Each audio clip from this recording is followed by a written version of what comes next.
Pessoal, passando aqui no comecinho da aula, tá? Só para deixar aquele aviso. Aquele aviso falando agora o seguinte: ao decorrer das aulas, vocês vão ver um fundo preto, né? Quando tiver antes da explicação, precedendo a explicação, um fundo preto com uma pergunta nas letras brancas. Aí eu queria aqui fazer um convite. É um estímulo para que vocês consigam fixar da melhor maneira possível esse conhecimento, que seria como? Quando surgir uma pergunta, vocês pausam e tentam responder da melhor maneira que conseguirem. Então, assim, a pessoa só conseguiu falar duas coisas ali em relação à pergunta. Já está de excelente tamanho. Conseguiu falar mais? Melhor ainda. Mas comecem de alguma maneira, mesmo que falando uma, duas coisas sobre aquela pergunta, porque isso vai ajudar muito vocês a fixarem o conhecimento. Não precisa tomar muito tempo. Pausa ali, fica 20, 30 segundinhos e responde ali o que vier na cabeça. Porque isso vai ajudar o raciocínio de vocês a ganhar muita agilidade. Beleza? Então, sem mais delongas, vamos para a aula mesmo.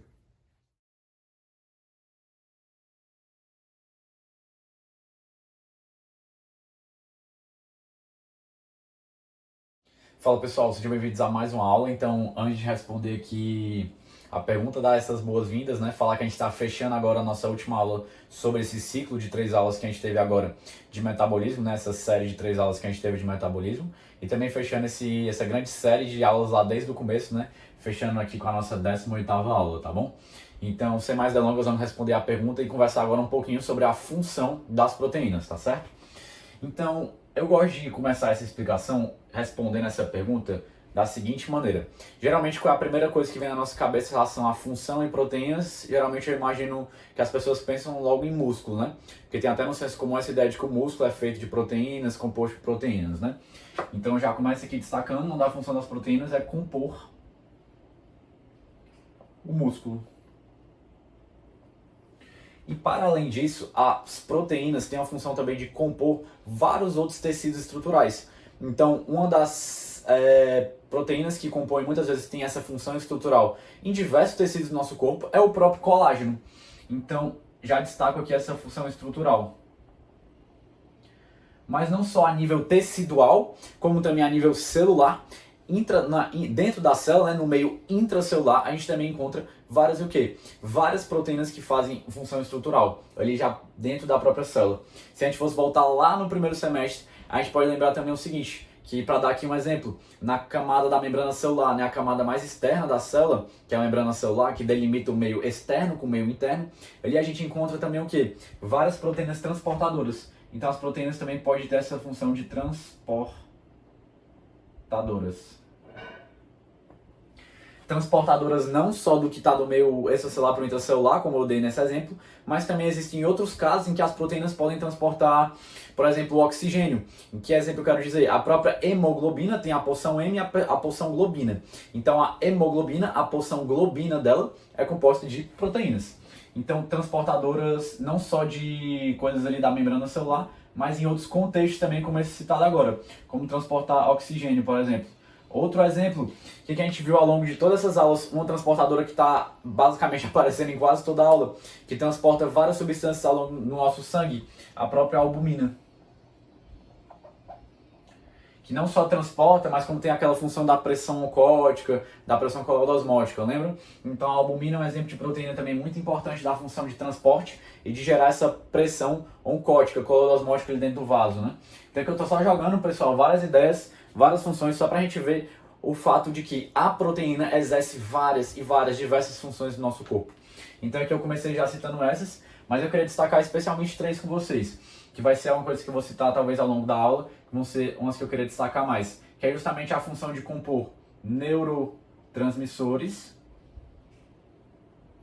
Neurotransmissores são nada mais nada menos do que o meio de comunicação entre os neurônios, coisa que a gente viu lá no primeiro semestre também. Então é como se o neurônio tivesse que mandar uma carta mesmo para o outro neurônio. E para isso ele manda um neurotransmissor, que seria como essa carta, né? Só que não todos os neurotransmissores, mas muitos consideravelmente são formados a partir de proteínas. A exemplo do GABA, glutamato, só para exemplificar aqui para vocês, tá bom? Certo. Então, além dos neurotransmissores, tem outro papel de mensageiro que as proteínas exercem, compondo muitos e muitos hormônios do nosso organismo. Então, para dar aqui 3 exemplos, para exemplificar com 3, mas eu poderia exemplificar com TSH, poderia exemplificar com o GH, Poderia exemplificar também com a prolactina, tá certo? Então, grande parte dos hormônios do nosso corpo são compostos de proteínas, certo? Então, aqui outra função pra gente. Outra função que é muito importante seria o fato de que eles compõem muitas vezes o quê? Compõem muitas vezes não, compõem o quê, né? As imunoglobulinas. Então as imunoglobulinas não são nada mais nada menos do que aquelas proteínas que têm uma função imunológica, uma função de defesa. Proteínas as quais são produzidas e liberadas pelos plasmócitos, lembram? Então, enfim. E uma função que eu gostaria de destacar, que também é muito importante, que vai ser comentada também ao longo dessa aula, seria o quê? Seria a função das proteínas também que pode servir para a produção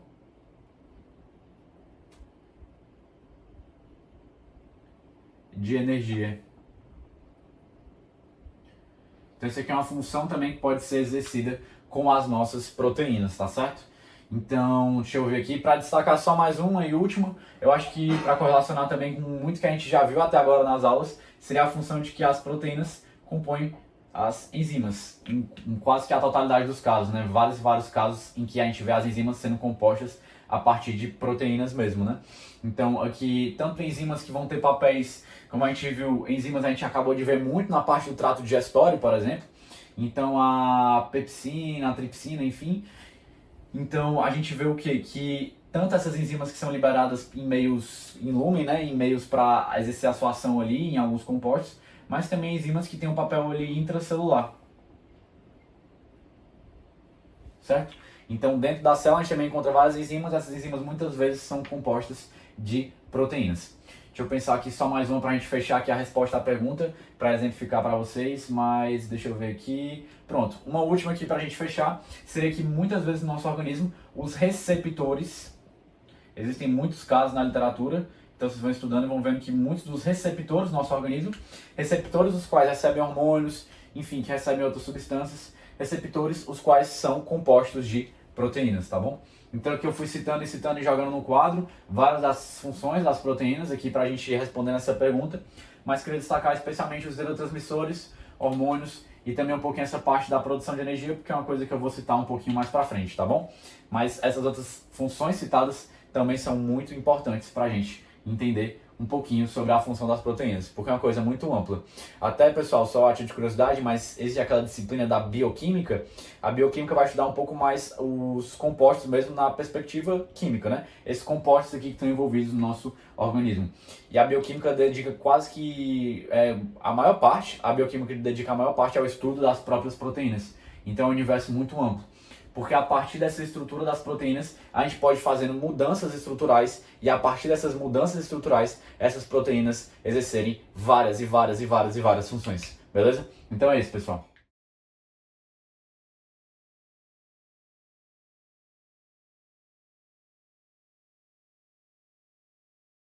Então vamos lá, pessoal, respondendo agora, eu vou conversar um pouquinho das fontes de proteína. O que faz todo sentido eu responder logo isso, porque já a gente vai entrar na digestão, né, e absorção das proteínas. Mas da onde está vindo essas proteínas? Quais são as principais fontes dela, né? Quando a gente está falando da dieta. Então é lógico, pessoal, que isso tem uma grande variedade cultural, tá bom? Então a depender de vários locais pode variar. Vou falar aqui num padrão mais brasileiro, vou deixar na descrição um guia, um manual muito bom quando tá falando dessas fontes, para caso vocês queiram fazer consultas posteriores. É um material bem útil. Mas sem mais delongas, vamos aqui para a explicação, a resposta que eu daria para essa pergunta, né? Então, quando eu penso nas principais fontes de proteína, eu preciso começar destacando principalmente o quê? Principalmente as carnes. E as carnes são descritas geralmente na própria literatura como pode ser carnes vermelhas,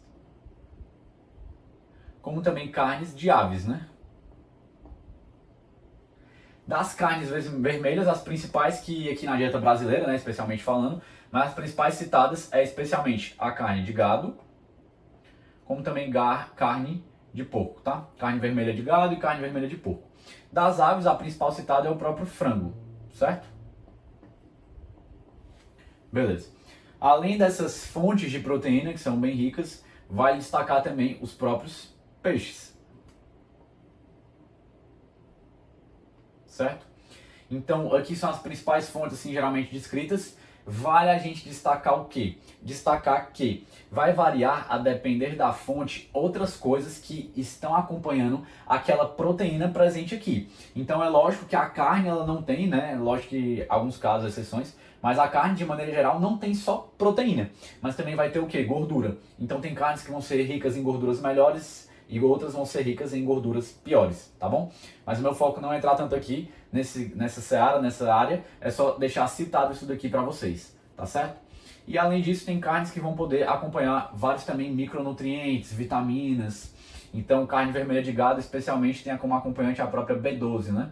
Então, isso é muito importante, é uma vitamina muito importante, certo? Para vários processos metabólicos que ocorrem no nosso organismo, beleza? Para além dessas fontes, vale citar também o próprio leite, iogurte, enfim, que também podem ser fontes de proteína muito boas e além de fontes de proteínas, podem estar acompanhados também do quê? Também de próprios micronutrientes, tanto minerais, eletrólitos, como também vitaminas, tá certo? Então leite e iogurte vale deixar destacado também. Então, não só peixe, tá pessoal, mas também outros pescados também são acompanhados de proteínas, pescados como mariscos, enfim, coisas que são comuns, especialmente em regiões brasileiras mais litorâneas, evidentemente, né? Então, especialmente isso aqui que eu queria responder rapidamente, comentar rapidamente com vocês sobre as principais fontes de proteína.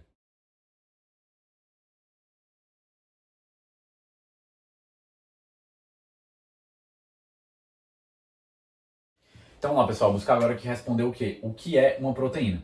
Então vou tentar aqui definir a proteína para vocês, tá certo? Então como é que eu responderia essa pergunta? Então vamos lá. Eu gosto muito da definição de proteína, que é o quê? Que proteína é um polímero de moléculas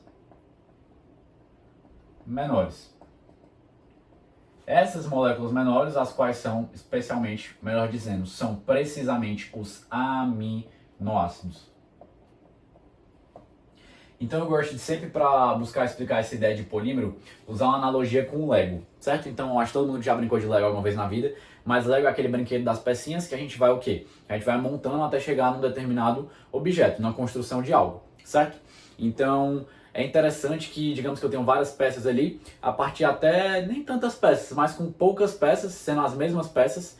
Então digamos que eu tenho 20 tipos de peças, mas se forem em quantidade razoável, eu vou conseguir o quê? Eu vou conseguir formar uma determinada estrutura. Então, com a partir de algumas peças, assim, vamos colocar várias. A partir de várias peças, eu posso formar diferentes estruturas, mesmo que sejam as mesmas peças, né? Então, por exemplo, eu posso formar um aeroporto, posso formar um castelo, posso formar um quartel de bombeiros, uma delegacia, posso formar um esconderijo, enfim, exemplos são vários, né?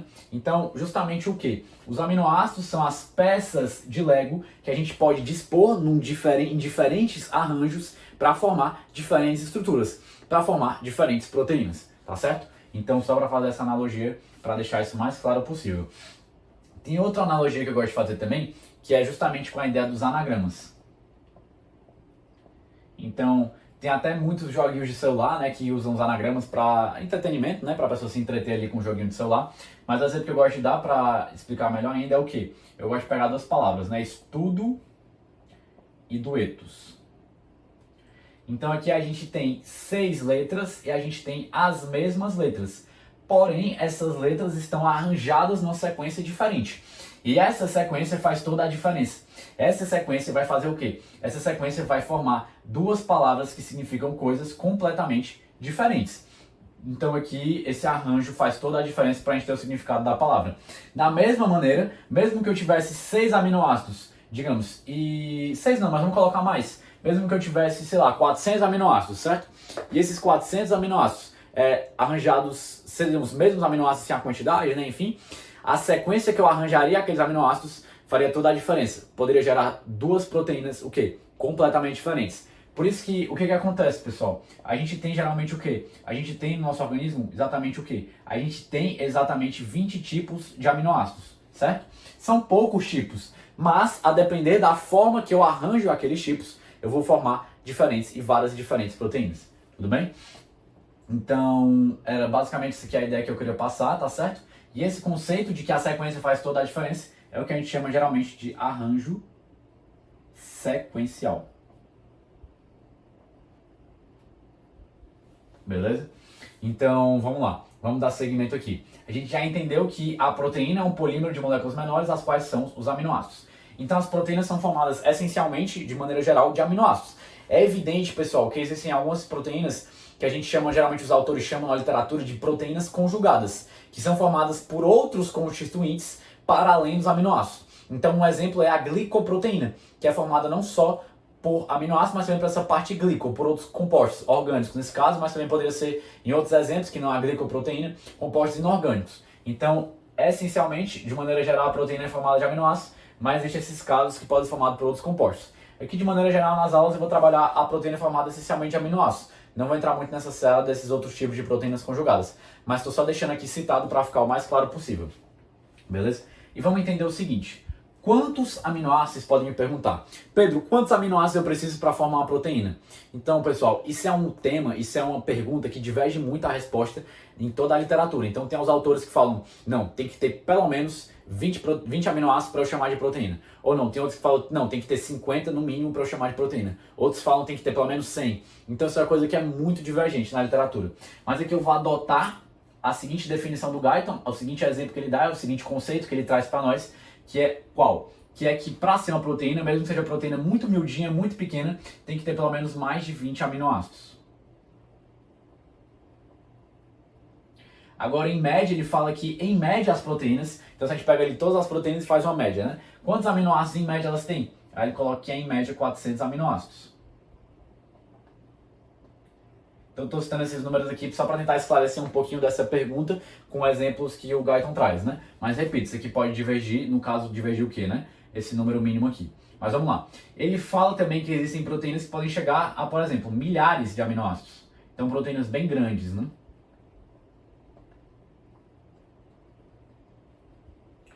Então, é isso que eu queria só explicar para você, essa questão do corte, que é uma coisa variável, mas eu vou adotar aqui também no decorrer da aula essa ideia de pelo menos mais de 20 aminoácidos, mesmo que seja uma proteína bem pequenininha, tá bom? Então vamos lá. Aqui eu quero apresentar mais alguns conceitos para vocês, só para esclarecer, para ganhar agilidade no decorrer da aula. Então, para explicar esses conceitos, aqui eu vou pintar um aminoácido, que seria essa bola preta, e eu vou pintar aqui outro aminoácido. Como eu tenho 3 pincéis, eu vou fazer aqui como se fosse 3 tipos de aminoácidos, tá bom, pessoal? Mas poderiam ser mais tipos. Então aqui eu tenho um aminoácido, que é esse aminoácido do tipo preto. Eu tenho aqui outro aminoácido, que é esse aqui do tipo azul. Eu tenho aqui mais um, que é esse aqui do tipo vermelho. Aí aqui vai, eu tenho outro. Aqui tem um outro. Tem outro. Certo? E aqui, digamos que agora eu acabei conectando aqui esses aminoácidos, tá certo? Fiz essa conexão. Fazer aqui com um pincel preto mesmo. Fiz essa conexão aqui. Começar por aqui. Conectei esse primeiro com esse segundo aminoácido aqui. O aminoácido preto com azul. Essa ligação é o que a gente chama de ligação peptídica. Certo? Aí eu segui aqui, liguei esse aqui com esse aqui, esse aqui com esse aqui, esse aqui com esse aqui. Fiz toda essa ligação, certo? Então, para dar um exemplo aqui, digamos que continuasse, né? Continuou, até que totalizando cerca de 400 aminoácidos, desde esse até o último. Aí eu contei e deu 400 aminoácidos, certo? Essa estrutura aqui seria uma proteína, ok? Seria uma proteína, em média 400 aminoácidos, beleza? Mas vamos entender o seguinte, que esse conjunto de aminoácidos ligados em sequência é o que a gente chama de cadeia, que está ligado em sequência, em cadeia peptídica, certo? Como aqui é uma cadeia peptídica grande, assim, 400 aminoácidos, né? Poderia ser menos, mas aqui eu peguei a média das proteínas. A gente fala que essa proteína é formada por, aqui como eu desenho uma, é só uma, é formada por uma cadeia peptídica. Então essa cadeia peptídica é o que compõe a proteína, nesse exemplo aqui que eu estou dando, né? Enfim, mas vamos entender o seguinte, que a proteína, ela pode ser uma proteína formada por mais de uma cadeia peptídica. Então, digamos que aqui em cima eu tivesse agora outra cadeia peptídica. Então, pintar aqui.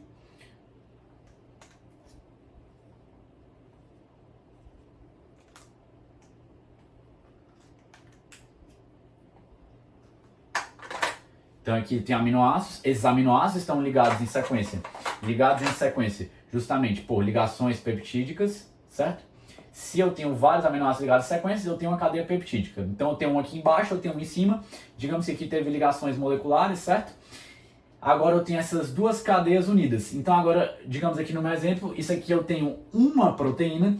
formada por duas cadeias peptídicas, tá certo? Quando eu tenho uma proteína formada por duas ou mais cadeias peptídicas, é geralmente o que, só para trazer um conceito da bioquímica, mas não quero aprofundar muito, mas é o que a gente chama geralmente o que? De estrutura quaternária. Certo? E explicar também o seguinte, Pedro, a terciária, a secundária, a primária, né, existem também.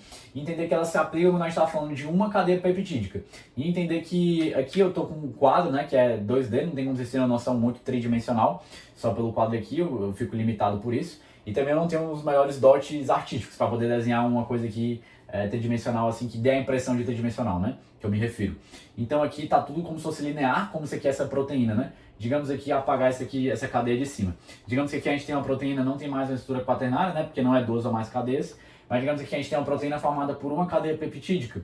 Ela poderia o quê? Adquirir uma conformação que não seja linear. Então poderia haver dobras e tudo mais. E essas dobras, essa mudança de conformação, podem adquirir justamente, inclusive, uma conformação tridimensional. É o que a gente vai chamar. Aí vai ter cada sua categoria com a sua definição, né? Mas assim, não teria uma estrutura linear. A gente poderia chamar, a depender da estrutura ali que fosse conformando, de secundária, terciária, enfim. Primária, secundária, terciária, enfim. Mas eu não quero entrar tanto nas definições para não alongar muito a aula. Eu quero só deixá-las citadas aqui, caso alguém tenha visto, para ficar o mais claro possível. Para fechar aqui, trabalhar só alguns conceitos que são os seguintes. Digamos que eu tenho aqui um aminoácido, aqui eu tenho outro aminoácido, e eles estão ligados aqui, foi feita essa ligação por uma ligação peptídica. Aqui é o que eu chamo, geralmente conceitua na literatura de quê? De um dipeptídeo.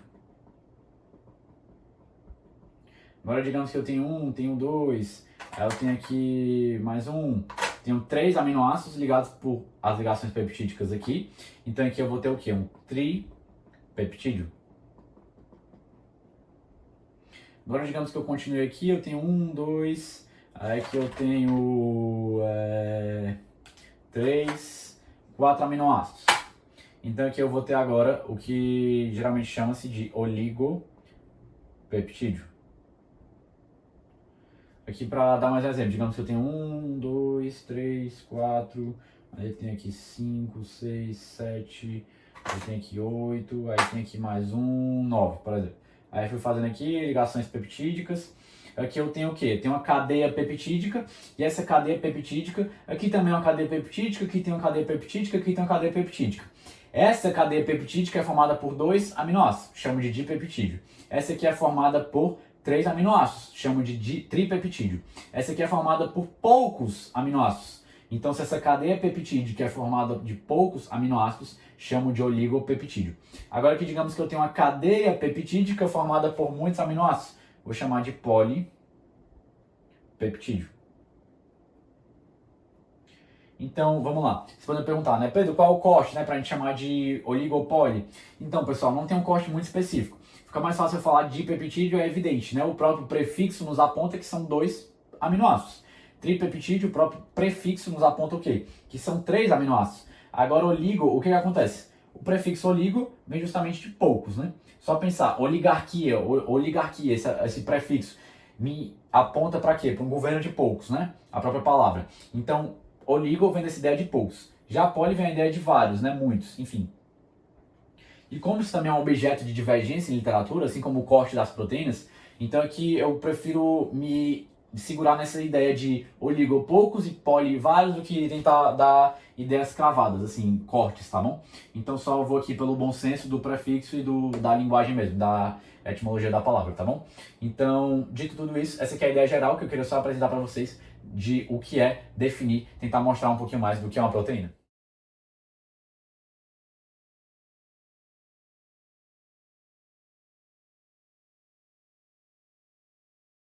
Então vamos lá, pessoal, respondendo aqui a pergunta, quais são os 2 tipos de aminoácidos? Então a gente pode dividi-los em principalmente 2 categorias: os essenciais e os não essenciais. Então os aminoácidos são divididos em 20 tipos, certo? Então a gente pode classificá-los em 20 diferentes tipos. E o meu intuito aqui nessa explicação não é citar todos os 20 tipos e agrupar em cada uma das categorias, né? A gente sabe que são 10 essenciais e 10 não essenciais, mas a minha ideia aqui não é citar cada um qual é essencial, qual não é essencial, porque aí vocês podem encontrar em qualquer tabela de fisiologia. O Geisel tem uma tabela muito boa que fala exatamente isso. Na verdade não é uma tabela, se não me engano, mas é uma imagem na qual ele agrupa os essenciais e os não essenciais. O meu objetivo aqui é só esclarecer algumas coisas e citar um processo que pode ser justamente o processo de formação dos não essenciais. Já vou citá-los. Mas só para explicar o conceito antes disso. Conceito de essencial e não essencial. O que quer dizer ser essencial? Então eu gosto de pensar, pelo menos eu imagino assim, que os autores, pessoal, de fisiologia, eles escreviam sempre essencial na dieta. Essencial na dieta. Todo mundo escrevia essencial na dieta. Mas aí um dia eles cansaram de escrever essencial na dieta e eles tornaram isso implícito. Então quando eu falo essencial, significa que aquele aminoácido é essencial que ele esteja na dieta. Por quê? Porque os essenciais, pessoal, eles são fabricados em nenhuma quantidade ou em muito pouca. Então, muito pouca que eu me refiro é numa quantidade insuficiente para conseguir suprir ali os processos metabólicos do organismo, tá certo? Então, essenciais, sempre lembre-se dessa coisa implícita de ser na dieta. E é essencial que eles estejam na dieta. Os não essenciais não significa, pessoal, que eles não sejam essenciais para a formação de proteínas. Eles são muito importantes para a formação de proteínas, mas eles não são essenciais estar presentes na dieta, porque eles têm a capacidade de ser formados ali no corpo de maneira muito eficiente, tá bom? De maneira suficiente para suprir as necessidades fisiológicas. Então, isso aqui é o principal que eu queria comentar sobre essa conceituação de essenciais e não essenciais. E eu queria, para fechar aqui, só falar um pouquinho do processo de formação dos não essenciais, por exemplo. Como é que isso poderia se dar, né? Então, vamos lá, dei aqui uma limpada mais geral. Digamos que eu queira formar, então vou colocar aqui mais para baixo, eu queira formar um aminoácido não essencial que é a alanina. Então, para eu fazer isso, vai ser necessário aqui que ocorra um processo de transaminação. Que é nada mais nada menos do que eu pegar o quê? Eu vou pegar um aminoácido aqui, a exemplo do ácido glutâmico, certo? E eu vou pegar aqui um precursor do aminoácido da alanina. Então, eu vou pegar aqui um precursor que seria, no caso da alanina, o ácido pirúvico. E eu vou fazer aqui acontecer o processo de transaminação. O processo de transaminação que é muito essencial, na verdade, melhor dizendo, que ele ocorre graças à presença das vitaminas que são as aminotransferases. Enzimas as quais geralmente são provenientes da vitamina B6, também chamada de piridoxina. Vou deixar aqui citado, tá bom? Mas vamos focar aqui no processo de transaminação, só para a gente entender como é que se poderia dar essa formação de aminoácidos não essenciais, certo? Então, o que pode acontecer? O ácido glutâmico, por sua vez, ele pode fazer o quê? Tem uma reação aqui de transaminação com o ácido pirúvico e doar para o ácido pirúvico o seu radical amina, certo? O seu grupo amina. E assim, consequentemente, a gente vai ter a formação de alanina. Então, o que estava faltando para o ácido pirúvico formar a alanina seria o quê? Vou apagar aqui de baixo. Seria justamente que ele recebesse esse grupo amina. E agora que o ácido glutâmico, por sua vez, perdeu o seu grupo amina, ele vai ser o ácido alfa-cetoglutârico.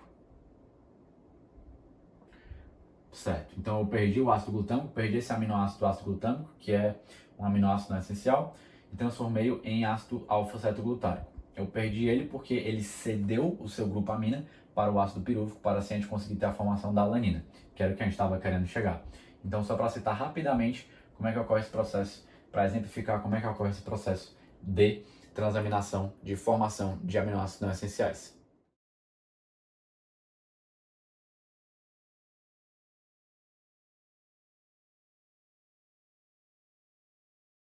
Então, vamos lá, pessoal, vamos dar seguimento aqui e conversar agora um pouquinho sobre a digestão das proteínas, tá certo? Então eu vou iniciar falando aqui da digestão de proteínas com aquele exemplo que eu sempre gosto de comentar nas aulas, né? Comentei muito em trato digestório, mas aquele exemplo que eu estava no churrasco e comia aquele pedaço de carne. Aquele pedaço de carne, por sua vez, foi chegando aqui pelo esôfago, e após chegar aqui pelo esôfago, uma hora ou outra ele chegou aqui no estômago. Então agora a gente tem esse pedaço de carne que foi consumido, certo? Que a gente já viu que é uma fonte de proteína bem relevante, Então aqui, para dar o exemplo, né, uma carne vermelha, uma carne de gado, por exemplo, uma picanha, tá certo? Então, esse pedaço de carne chegou aqui no estômago. O que vai acontecer com esse pedaço de carne no estômago? Vamos entender aqui. Então, é mais uma recapitulação, isso já foi comentado na aula do trato digestório, mas uma recapitulação geral. Aqui no tecido do estômago, a gente encontra a própria célula principal.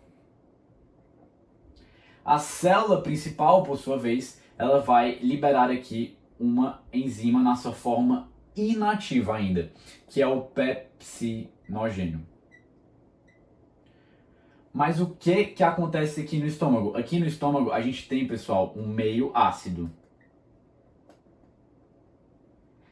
Lembram? E graças a esse meio ácido, o pepsinogênio vai ser capaz de ser ativado. Ativado na sua forma ativa, que é a pepsina.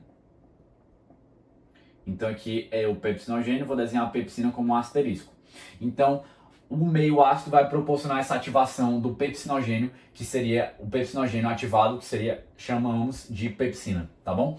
E a pepsina, por sua vez, pessoal, ela vai dar o start, ela vai dar o pontapé inicial na digestão desse pedaço de carne que chegou aqui, na porção das proteínas desse pedaço de carne. A pepsina, os autores geralmente citam que uma das principais funções dela é a digestão de colágeno.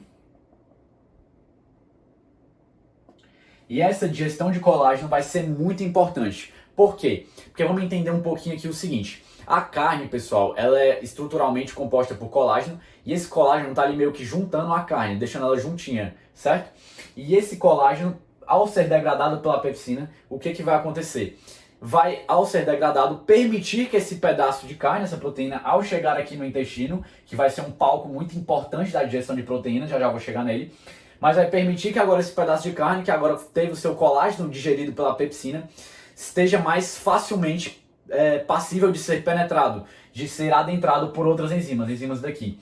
Então, quando eu degrado esse colágeno, as outras enzimas que vão digerir as proteínas ali presentes vão conseguir agir, adentrar com a maior facilidade. Tudo bem? Então a pepsina, ela ainda não vai ter a formação, não vai ser capaz de formar ainda muitos aminoácidos aqui no estômago. Na realidade é que são formados muito poucos aminoácidos. Então ela vai ser mais responsável por dar esse pontapé inicial. Mas a principal parte, o principal momento de digestão das proteínas vai ocorrer no intestino delgado, certo? Então o estômago não é o principal palco da digestão de proteínas, mas é no estômago que a gente tem aquele pontapé inicial, aquele start na digestão de proteínas, graças à pepsina, especialmente pela sua digestão, degradação, quebra do colágeno ali que está juntando, deixando a carne bem unidazinha. Beleza? Então vamos seguir aqui. Aqui eu fui seguindo aqui o caminho do trato digestório e dei uma ampliada aqui, né, desafiando todos os parâmetros anatômicos mais uma vez, mas aqui dei um zoom para a gente conseguir explicar aqui com maior facilidade o que vai acontecer aqui no território do intestino delgado, tá bom? Especialmente na porção mais proximal do odeno e jejum, que eu queria que vocês considerassem que é a porção principal quando a gente está falando de digestão de proteínas. Então vamos lá. A digestão de proteínas, geralmente, elas são, antes de eu adentrar aqui na explicação do que acontece aqui no intestino delgado em si, preciso citar o seguinte, que a digestão de proteínas, geralmente, ela é descrita na literatura, praticamente de forma unânime pelos autores, em 3 estágios, tá bom? E o primeiro estágio, a gente acabou de descrevê-lo, mas o primeiro estágio seria esse proporcionado graças à ação da pepsina. Estágio o qual vai ocorrer no próprio estômago.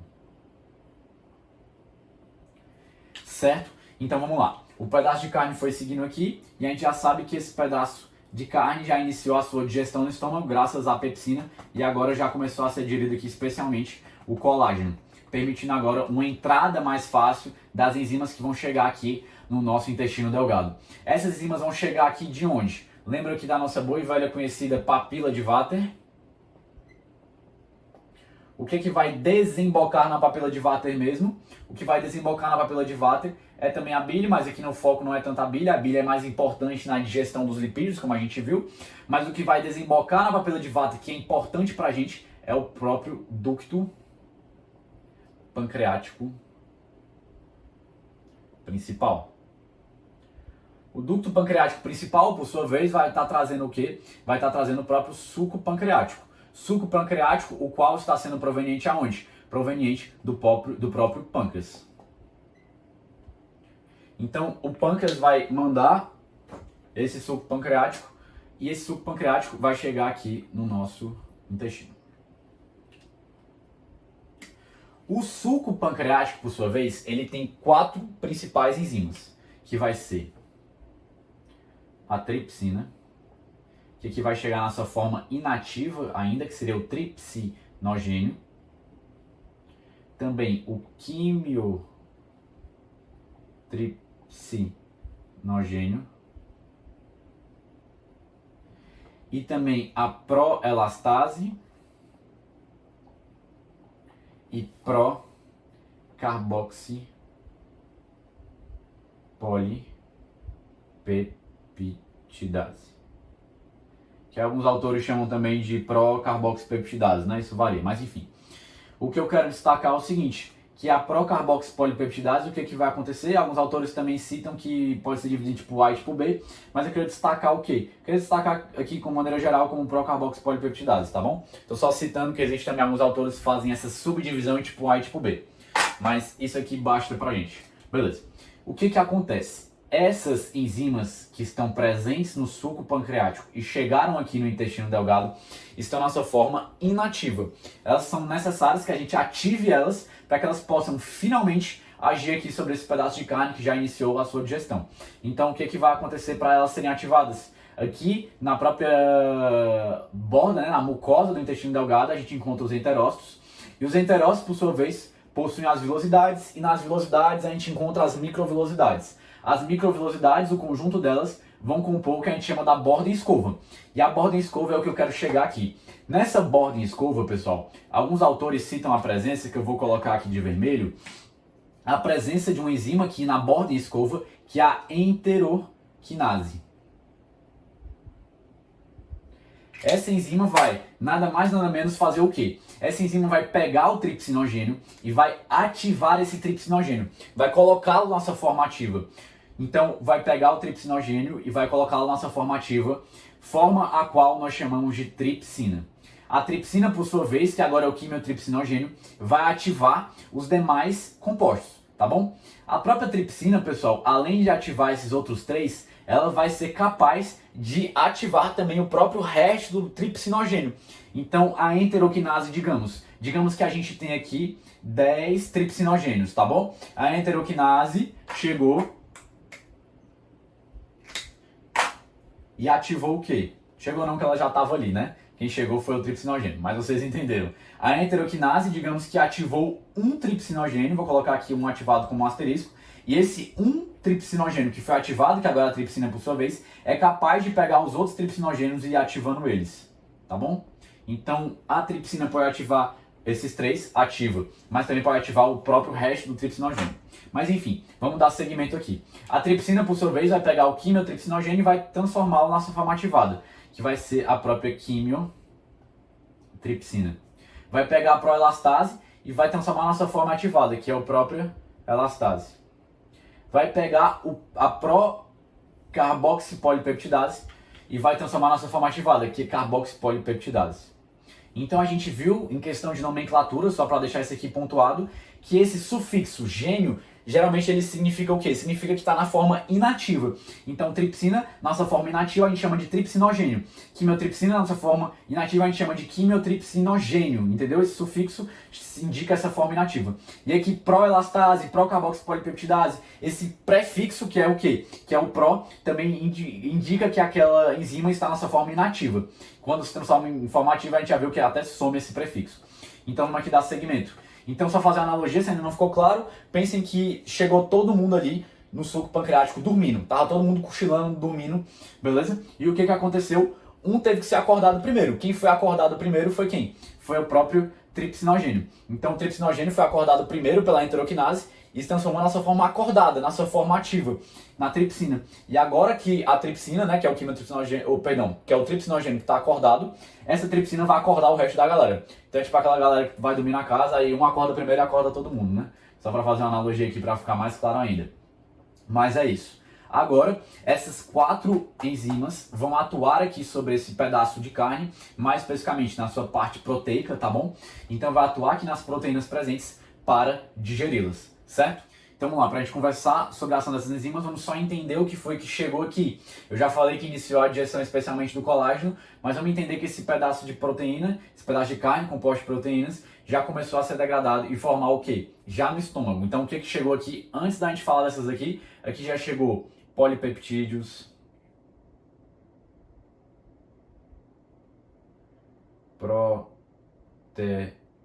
proteoses, peptonas, tá certo? E esses que chegaram aqui, agora vão sofrer ação também dessas enzimas, mas também o quê? Além disso, ainda há proteínas aqui que não foram bem digeridas, vão precisar ser digeridas por essas daqui, tá bom? As peptonas e proteoses, pessoal, não são tão importantes aqui pra gente, então vou apagar. Eu quero focar mais nessa parte dos próprios polipeptídeos. Então alguns já chegaram aqui na própria intestino, tá certo? E pouquíssimos aminoácidos, pouquíssimos, mas já chegaram aqui já do estômago. Mas vamos entender o que vai acontecer nesse palco aqui, que é o principal palco, que é o intestino delgado, que é onde vai acontecer a maior parte da digestão de proteínas. Então vamos entender primeiro essa fase aqui que vai envolver essas enzimas aqui do suco pancreático. Então, é lógico, pessoal, que cada uma dessas 4 vão exercer funções mais específicas. De maneira bem geral, a gente poderia descrever como digestão de proteínas. Mas a gente também pode tentar aqui rapidamente pontuar um pouquinho da função de cada uma, rapidamente. Então vamos lá. A tripsina e a quimiotripsina vai ser responsável por pegar grande parte dessa proteína que ainda está aqui, que sobrou, e convertê-la e formar ainda mais, convertê-la não, melhor dizendo, em quebrá-la, em degradá-la ainda mais em quê? Em mais polipeptídeos. Então aqui já temos polipeptídeos, mas aqui a gente vai ter mais ainda polipeptídeos sendo formados, tá certo? Aqui graças à ação da tripsina e quimiotripsina especialmente. A elastase, por sua vez, o que acontece? Fibras musculares, né, enfim, especialmente na carne, geralmente vai ter o quê? Vai ter fibras de elastina ali presentes. E a elastase vai ser responsável por essa quebra das fibras, melhor dizendo, de elastina, tá bom? Já a carboxipolipeptidase vai quebrar na extremidade de carboxil, é o que os autores geralmente chamam, do composto ali da proteína, né, dos polipeptídeos, enfim.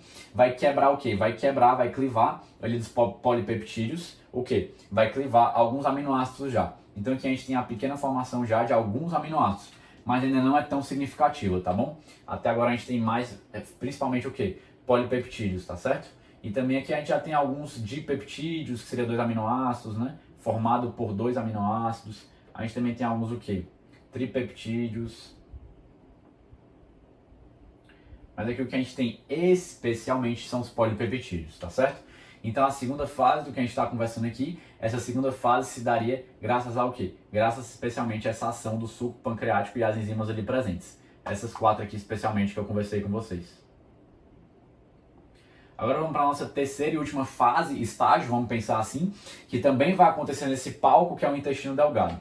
Então eu vou dar aqui só uma expandida aqui para ficar mais visível, tá certo?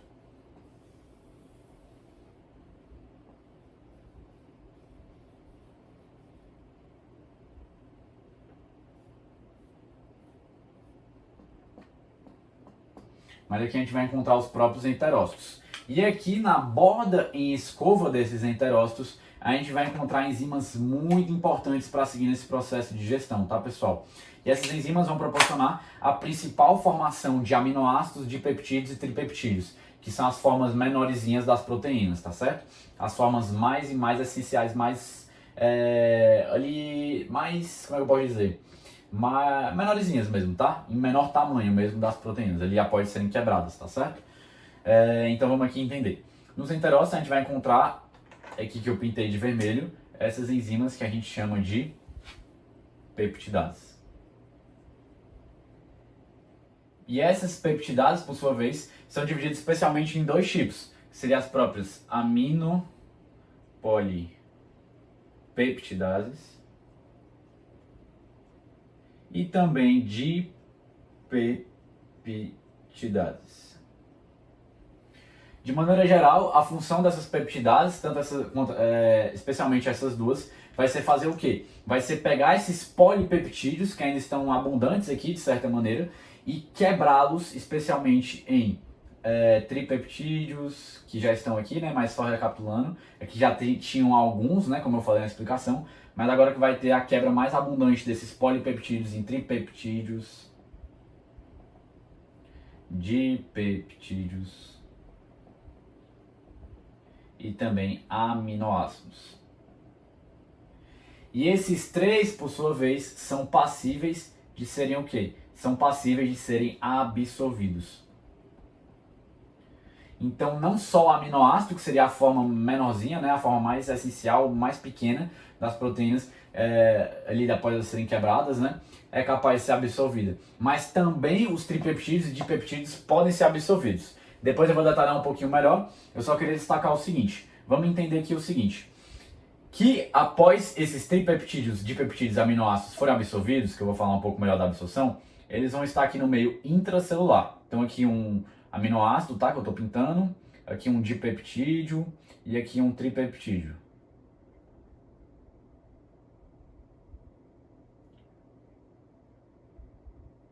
Certo? Ao entrar aqui no enterócito, aqui dentro do enterócito a gente também vai seguir nesse processo de digestão, graças à presença de peptidases aqui presentes também. Então essas peptidases vão pegar esses dipeptídeos e tripeptídeos e vão quebrá-los em aminoácidos. Vai quebrar a ligação peptídica que está unindo eles para a gente chegar em aminoácidos. Essa quebra da ligação peptídica, essa quebra a gente chama de um processo de hidrólise, tá bom? Então, beleza. Então agora a gente tem aqui dentro do enterócito rico em aminoácidos. E esses aminoácidos depois vão passar aqui por difusão facilitada para o intestino e serem levados no sangue. Depois eu vou detalhar um pouquinho melhor. Estou só destacando que a gente também tem um processo de digestão intracelular dentro do enterócito, graças a essas peptidases aqui presentes, tá certo? Então aqui o terceiro seria graças a essa questão da própria borda em escova, para a gente fechar aqui a explicação, tá certo? Então o terceiro processo da digestão de proteínas principal seria esse que ocorre na borda em escova, graças às próprias peptidases ali presentes.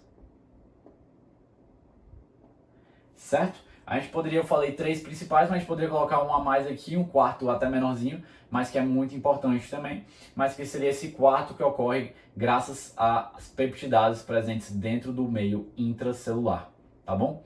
Mas esses aqui seriam os três principais processos quando a gente está falando da digestão de proteínas.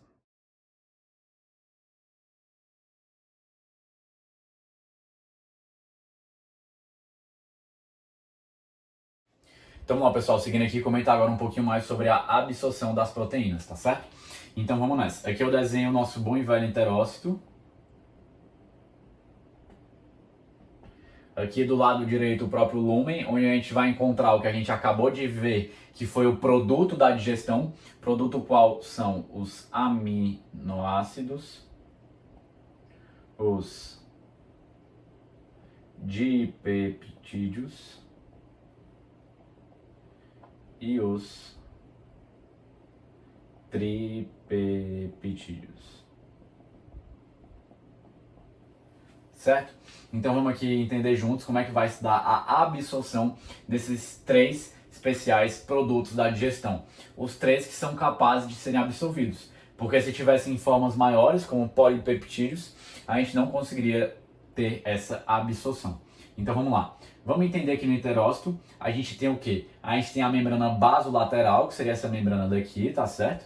E a gente tem aqui a própria membrana apical. Beleza? Vamos entender que aqui na membrana basolateral a gente encontra a boa e velha bomba de sódio e potássio, certo? Que vai gastar ATP. Então vamos aqui entender o seguinte, essa bomba vai fazer o quê? Vai bombear sódio para fora, potássio para dentro. O que me interessa aqui é aquela questão do sódio. Quando bombear sódio para fora, o que vai acontecer com a concentração de sódio intracelular? Ela vai baixar. Então, o que vai acontecer com o sódio que está aqui presente no lúmen? Esse sódio vai estar querendo entrar aqui dentro do enterócito, tá certo? Vou pintar o sódio aqui com esse asterisco azul. Beleza, então vamos entender o seguinte, que aqui na membrana apical agora, saindo da membrana basolateral e chegando aqui na membrana apical, a gente vai encontrar aqui na membrana apical, a gente vai encontrar um cotransportador. Esse cotransportador vai cotransportar, fazer um mecanismo de simporte entre o sódio e os aminoácidos ou também entre os outros peptídeos, tá certo? Ou peptídeos. Então aqui digamos que, enfim, aqui poderia ser mais de um cotransportador, né, desenhado, mas é que eu vou desenhar só um para agilizar a explicação. Então o que acontece? Liga-se aqui nesse lado aqui do lúmen do cotransportador, liga-se um aminoácido. E esse aminoácido vai esperar até que venha aqui um íon sódio e se ligue aqui nesse cotransportador. Quando ambos se ligarem, vai ocorrer esse transporte do sódio para dentro, e porque o sódio não está querendo seguir o seu gradiente. Aqui não tem mais sódio, aqui a concentração está baixa, então o sódio vai querer entrar e quando ele entra, ele vai puxar junto dele esse aminoácido. Então entrou o aminoácido e entrou o sódio aqui, tá certo? Isso é um mecanismo de transporte ativo secundário, que a gente chama ativo porque gasta energia, secundário porque gasta energia indiretamente. Gasta energia do ATP indiretamente. Porque quem gasta diretamente, aqui seria o transporte ativo primário, quem gasta diretamente é essa bomba de sódio e potássio, tá certo? Então o transporte ativo secundário vai se aproveitar o que se aproveita desse gradiente baixo de sódio proporcionado graças a essa bomba daqui. Beleza. Aqui eu dei o exemplo com o aminoácido, mas eu me entender que a gente está falando de um outro cotransportador, que é um cotransportador só de peptídeos. Então, sódio e dipeptídeos, por exemplo. Então aqui se ligaria um sódio,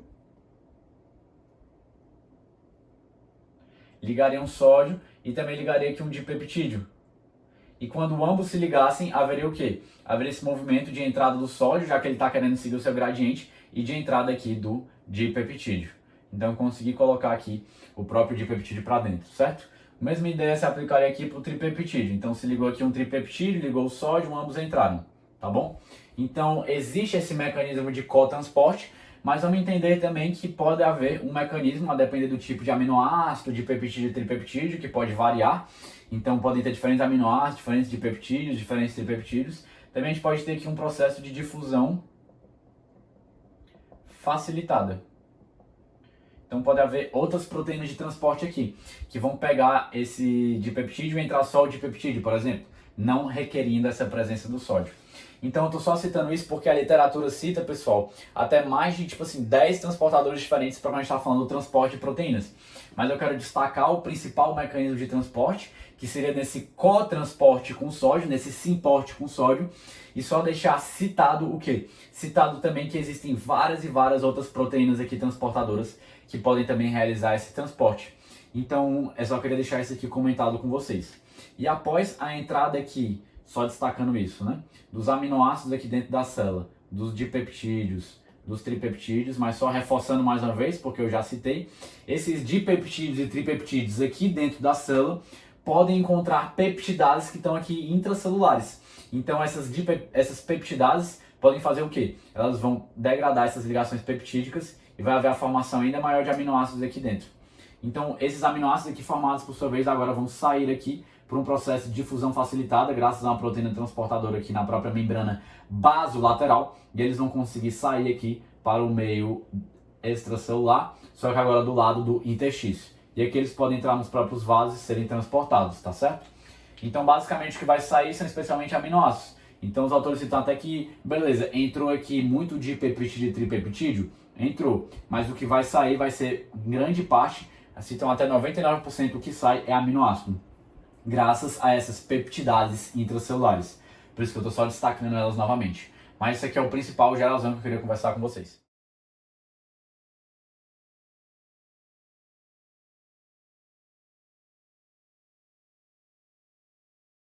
Então vamos lá, pessoal, agora eu vou responder aqui a pergunta, eu vou falar sobre o transporte e armazenamento dos aminoácidos. Porque a gente acabou de ver que teve todo esse processo de digestão e absorção, e a gente teve ali a chegada dos aminoácidos aonde? A chegada dos aminoácidos na circulação sanguínea, tá bom?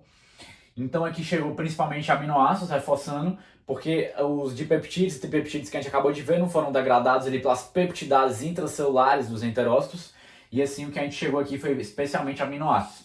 Então pode chegar aqui pouquíssimos, mas pode chegar o quê? Dipeptídeos e tripeptídeos? Pode, mas geralmente são muito poucos, tá? O que chega aqui principalmente são os aminoácidos. Então vamos aqui conversar um pouquinho sobre eles. Os aminoácidos, pessoal, quando eles chegam aqui, os aminoácidos são ácidos, certo? Tem uma acidez relativamente importante. Então, geralmente, assim que eles chegam, eles já sofrem um processo de ionização. Ionização é o processo no qual esses aminoácidos vão perder um hidrogênio para se tornarem um pouquinho menos ácidos para não danificar o nosso organismo, tá certo? Então, após esse processo de ionização, eles vão seguir aqui o seu trajeto. Ao longo do seu trajeto, esses diferentes aminoácidos vão ser captados rapidamente, vão ser absorvidos rapidamente por diferentes tecidos do nosso organismo. Então, diferentes tecidos periféricos.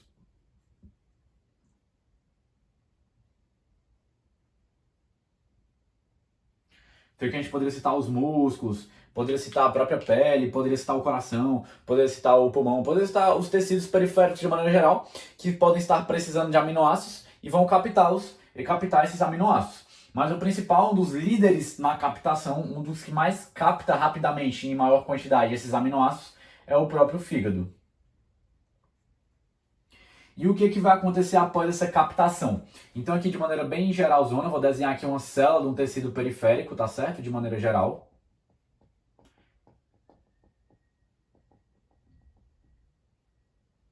Mas essa célula de alguma parte do nosso organismo, algum tecido do nosso organismo, vai captar um desses aminoácidos, digamos assim. Digamos que captou mais de um. Chegou aqui vários aminoácidos e foram captados por essa célula. Vamos entender o seguinte, que é para ver essa passagem dos aminoácidos, para ver essa captação dos aminoácidos, a gente vai precisar o quê? A gente vai precisar de um transporte ativo ou num processo, um transporte de difusão facilitada. Porque devido ao tamanho dessas moléculas, dessas substâncias aqui que são os aminoácidos, eles não conseguem passar assim tão simplesmente. Eles vão precisar ou de um transporte ativo ou de um processo de difusão facilitada. Tanto para fazer essa passagem aqui, se eu fosse desenhar aqui, por exemplo, a própria célula endotelial, tanto para fazer essa passagem, passando pela célula endotelial até atingir aqui o interstício, como também para fazer essa passagem aqui do próprio interstício para dentro da célula do tecido periférico, tá bom? Então aqui eu vou apagar aqui porque eu acho que já ficou mais claro.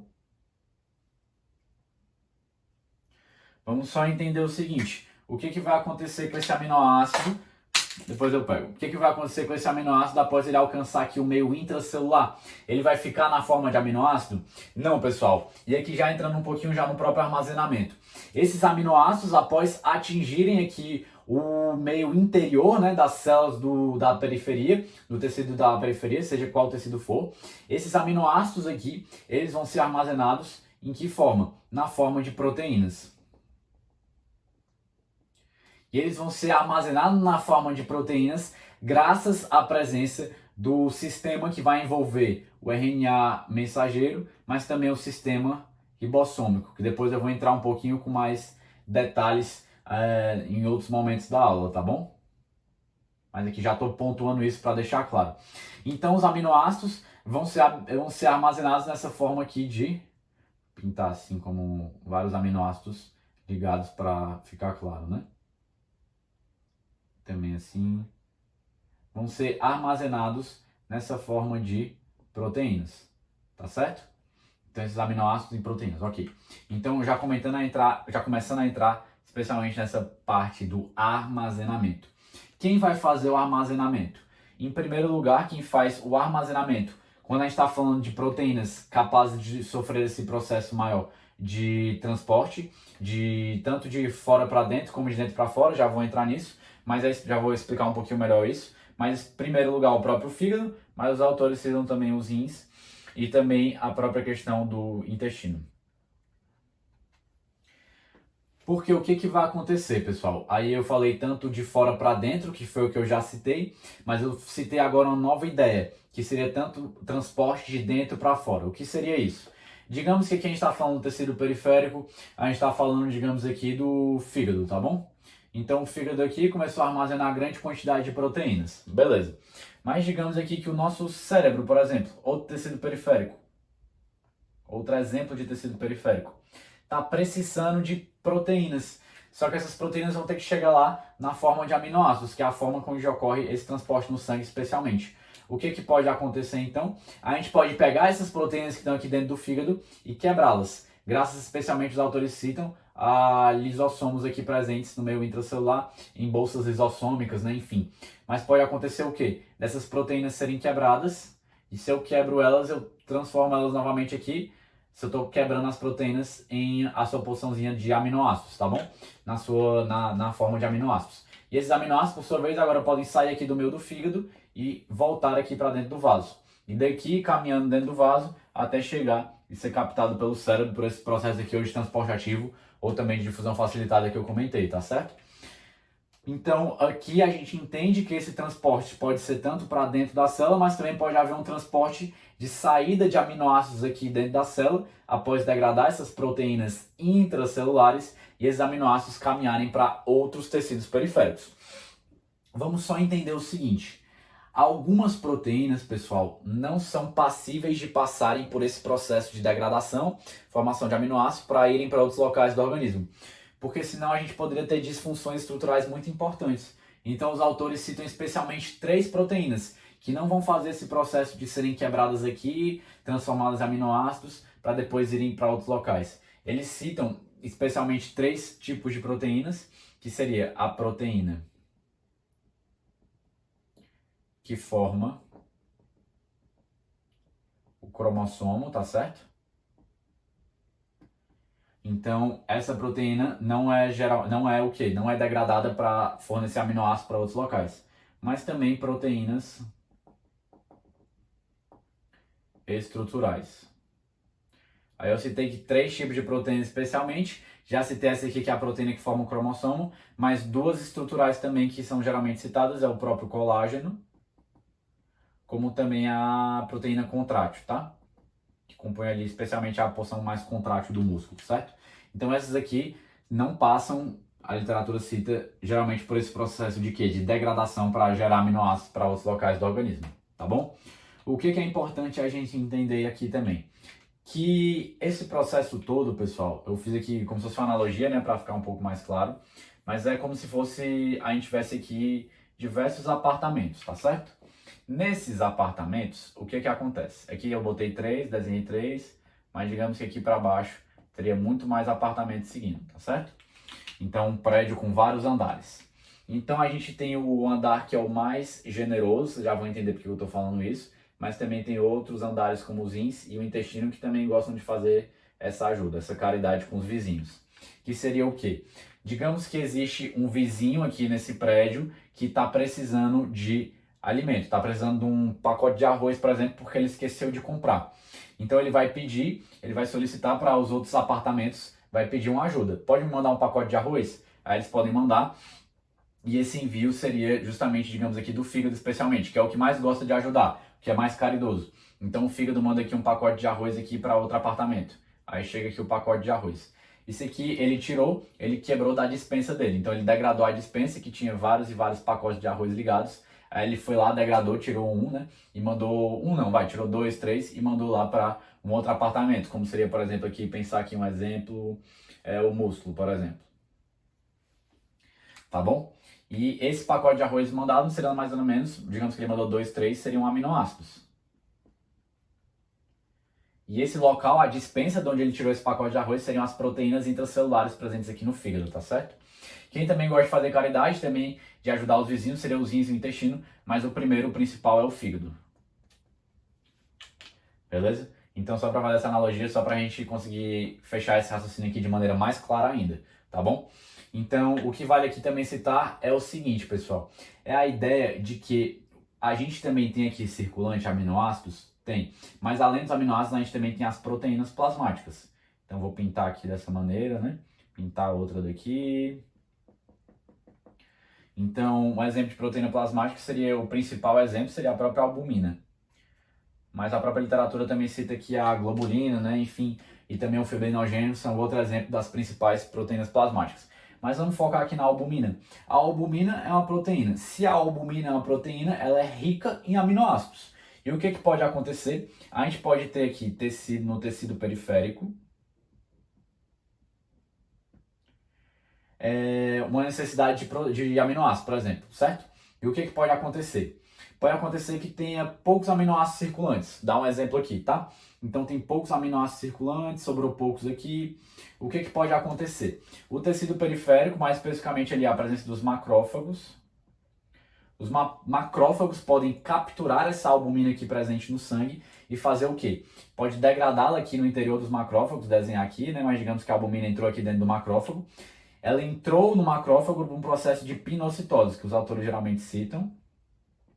Pinocitose é o processo que o macrófago faz essa captação da albumina. E após ele captar a albumina, ele pode degradá-la. E se ele quebra, se ele degrada, se ele destrói a albumina aqui dentro dele, ele vai formar aminoácidos. E após formar esses aminoácidos, ele pode liberar aqui, na própria circulação, novos aminoácidos para serem utilizados em outros locais. Tá certo?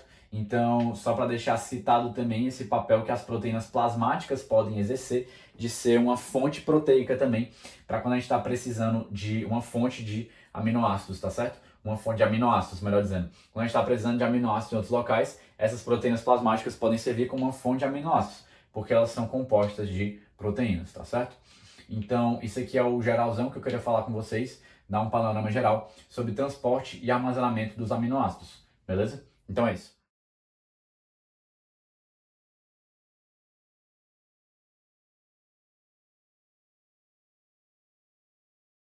Pessoal, então agora aproveitando também, comentar aqui rapidamente, para fechar essa parte aqui de transporte e armazenamento dos aminoácidos, que a gente também pode ter influências de hormônios aqui em todo esse processo, tá bom? Então vou citar principalmente 3 hormônios que podem participar aqui meio que nisso tudo. E os 3 principais que eu gostaria de citar é o próprio GH, a insulina, e dar um destaque muito especial para o cortisol.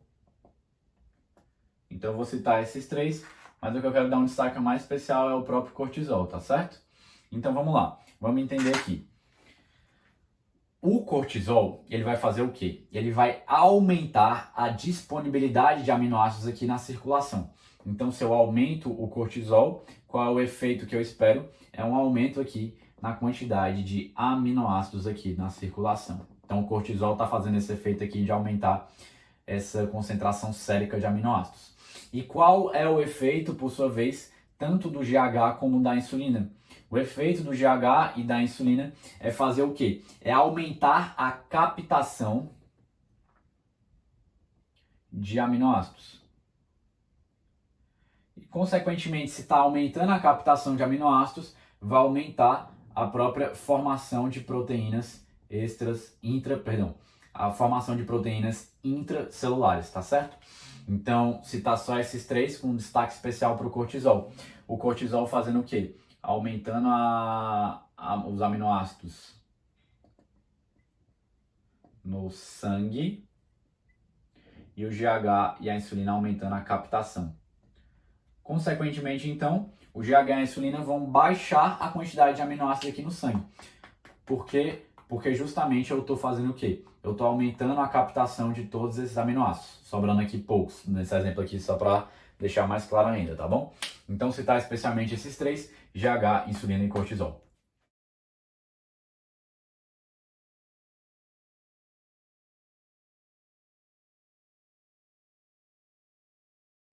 Então vamos lá, pessoal, respondendo a pergunta, agora eu vou falar um pouquinho respondendo como ocorre a degradação dos aminoácidos aqui de maneira geral, de maneira mais resumida.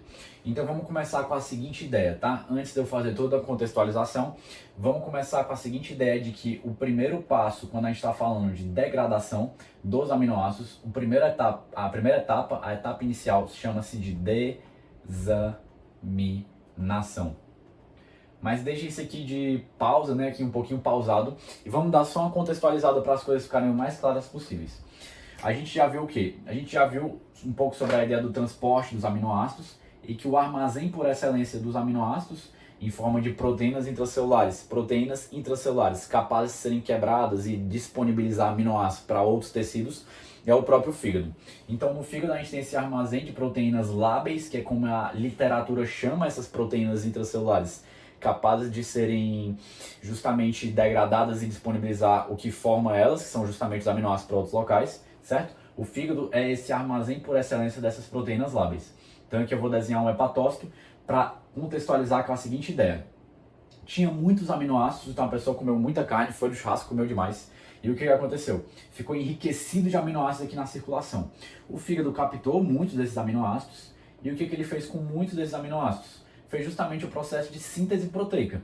Para fazer o quê? Para sintetizar aqui justamente proteínas intracelulares.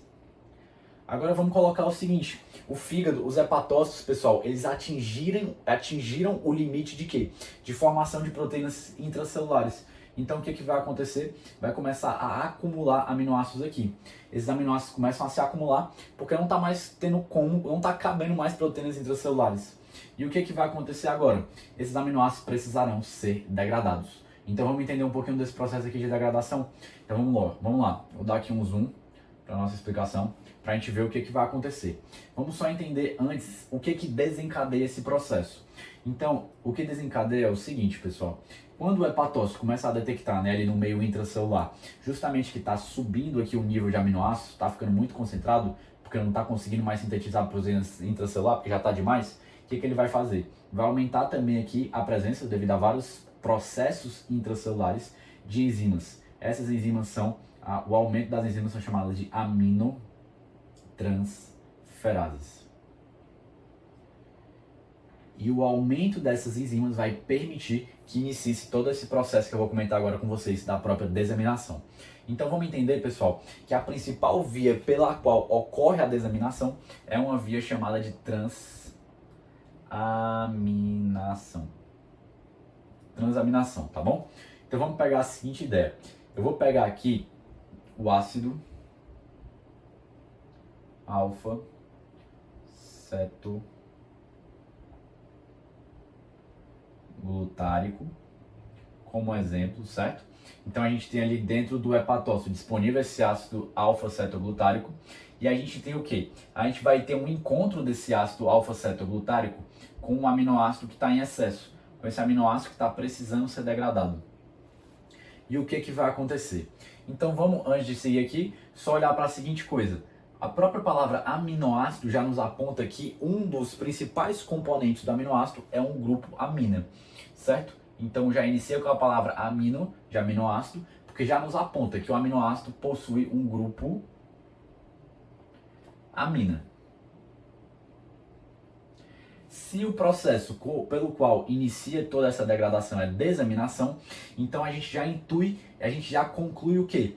Que o que vai acontecer? Que esse aminoácido que vai ser degradado, vai sofrer a desaminação, ele vai perder o seu grupo amina, certo? E como eu falei, a principal via pela qual ocorre a desaminação é a transaminação. Então como que ele vai perder? Ele vai perder transferindo esse grupo amina para outra substância. No caso que eu estou exemplificando, que é um exemplo que o Gaio também traz, muito bem explicado, eu estou exemplificando com essa substância, que é o ácido alfa-cetoglutarico, tá bom? Então vamos lá, vamos dar seguimento aqui. Então o que vai acontecer? Vai haver a transferência do grupo amina para essa substância daqui. E isso vai acontecer da seguinte maneira. Vai haver, melhor dizendo, isso vai acontecer, não vou entrar tanto nos detalhes, né, próprios bioquímicos, enfim. O que vai acontecer é que esse ácido alfa-cetoglutarico, após receber o grupo amina, a gente vai chamar ele de ácido glutâmico. E agora que o aminoácido aqui perdeu o seu grupo amina, a gente vai chamar ele, aqui vai depender do aminoácido, qual vai ser a substância que vai resultar, tá? Mas no exemplo também que é trazido pelo Guyton, que eu estou abordando aqui, o que vai sobrar desse aminoácido é o próprio alfa-cetoácido. Beleza. Então, já que já houve essa transferência, houve a formação dessas duas novas substâncias a partir desses dois precursores, graças ao processo de transaminação. Então, já vou apagar aqui de cima esses daqui, tá bom? Então, vou apagar daqui. Que a gente já teve a formação desses dois novos aqui a partir deles, tá bom? Certo. Então, vamos aqui dar seguimento. O que é que vai acontecer? O grupo amina foi transferido para cá. O grupo amina agora está aqui. O que pode acontecer com esse grupo amina que está aqui? O ácido glutâmico, por sua vez, pode transferir esse grupo amina para outra substância, certo? Mas eu não quero comentar tanto essa via, estou só citando ela. O que ele pode fazer também? Ele pode se envolver em uma reação, envolvendo especialmente o quê? Envolvendo o NAD mais a água.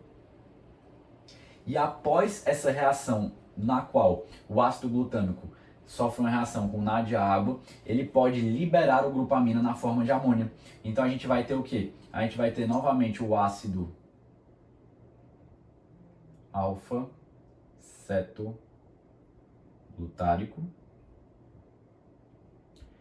e vai ser liberado NADH mais H mais amônia. Então agora a gente tem, finalmente a gente conseguiu liberar esse grupamina na forma de amônia, tá bom? E o que pode acontecer? Esse ácido alfa-cetoglutarico que está aqui, ele pode retornar e servir para ajudar em novos processos de transaminação. Então ele pode voltar lá para cima, alfa-cetoglutarico, certo? E aqui, como o ácido glutâmico já foi degradado em ácido alfa-cetoglutarico, junto com NADH, H+, e amônia, né? Após essa reação que esse ácido glutâmico teve com NAD e a água. Então já vou apagar ele aqui.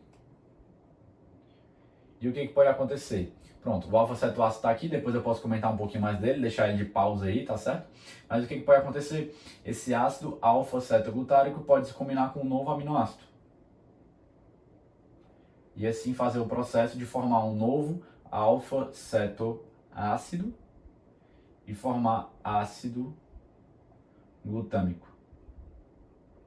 E assim o processo pode continuar e se repetir várias vezes, tá bom? Então vamos lá, pessoal, dando seguimento aqui, tava dando uma limpada para a gente ganhar agilidade. Vou conversar agora um pouquinho sobre o quê? Sobre essa parte aqui da amônia. Então essa amônia foi formada a partir de todo esse processo que a gente viu. Agora a gente precisa que essa amônia seja convertida num composto que é a ureia. Aí vocês podem me perguntar, Pedro, por que essa conversão é necessária? Porque a amônia, pessoal, quando ela começa a se acumular, o que vai acontecer? Vai acontecer que ela, quando se acumula em quantidades elevadas, ela pode chegar a causar no organismo uma toxicidade extrema, especialmente para o cérebro. Então a gente precisa rapidamente convertê-la em ureia, tá certo? Vamos entender um pouquinho de como é que vai acontecer esse processo. Então primeiro eu preciso falar o seguinte, preciso falar do palco onde ocorre essa conversão de amônia em ureia. E esse palco é precisamente o fígado, tá certo? Então no fígado vai haver essa conversão. Eu vou escrever aqui uma forma simplificada, na verdade não só simplificada, como extremamente simplificada dessa conversão. Então vamos lá.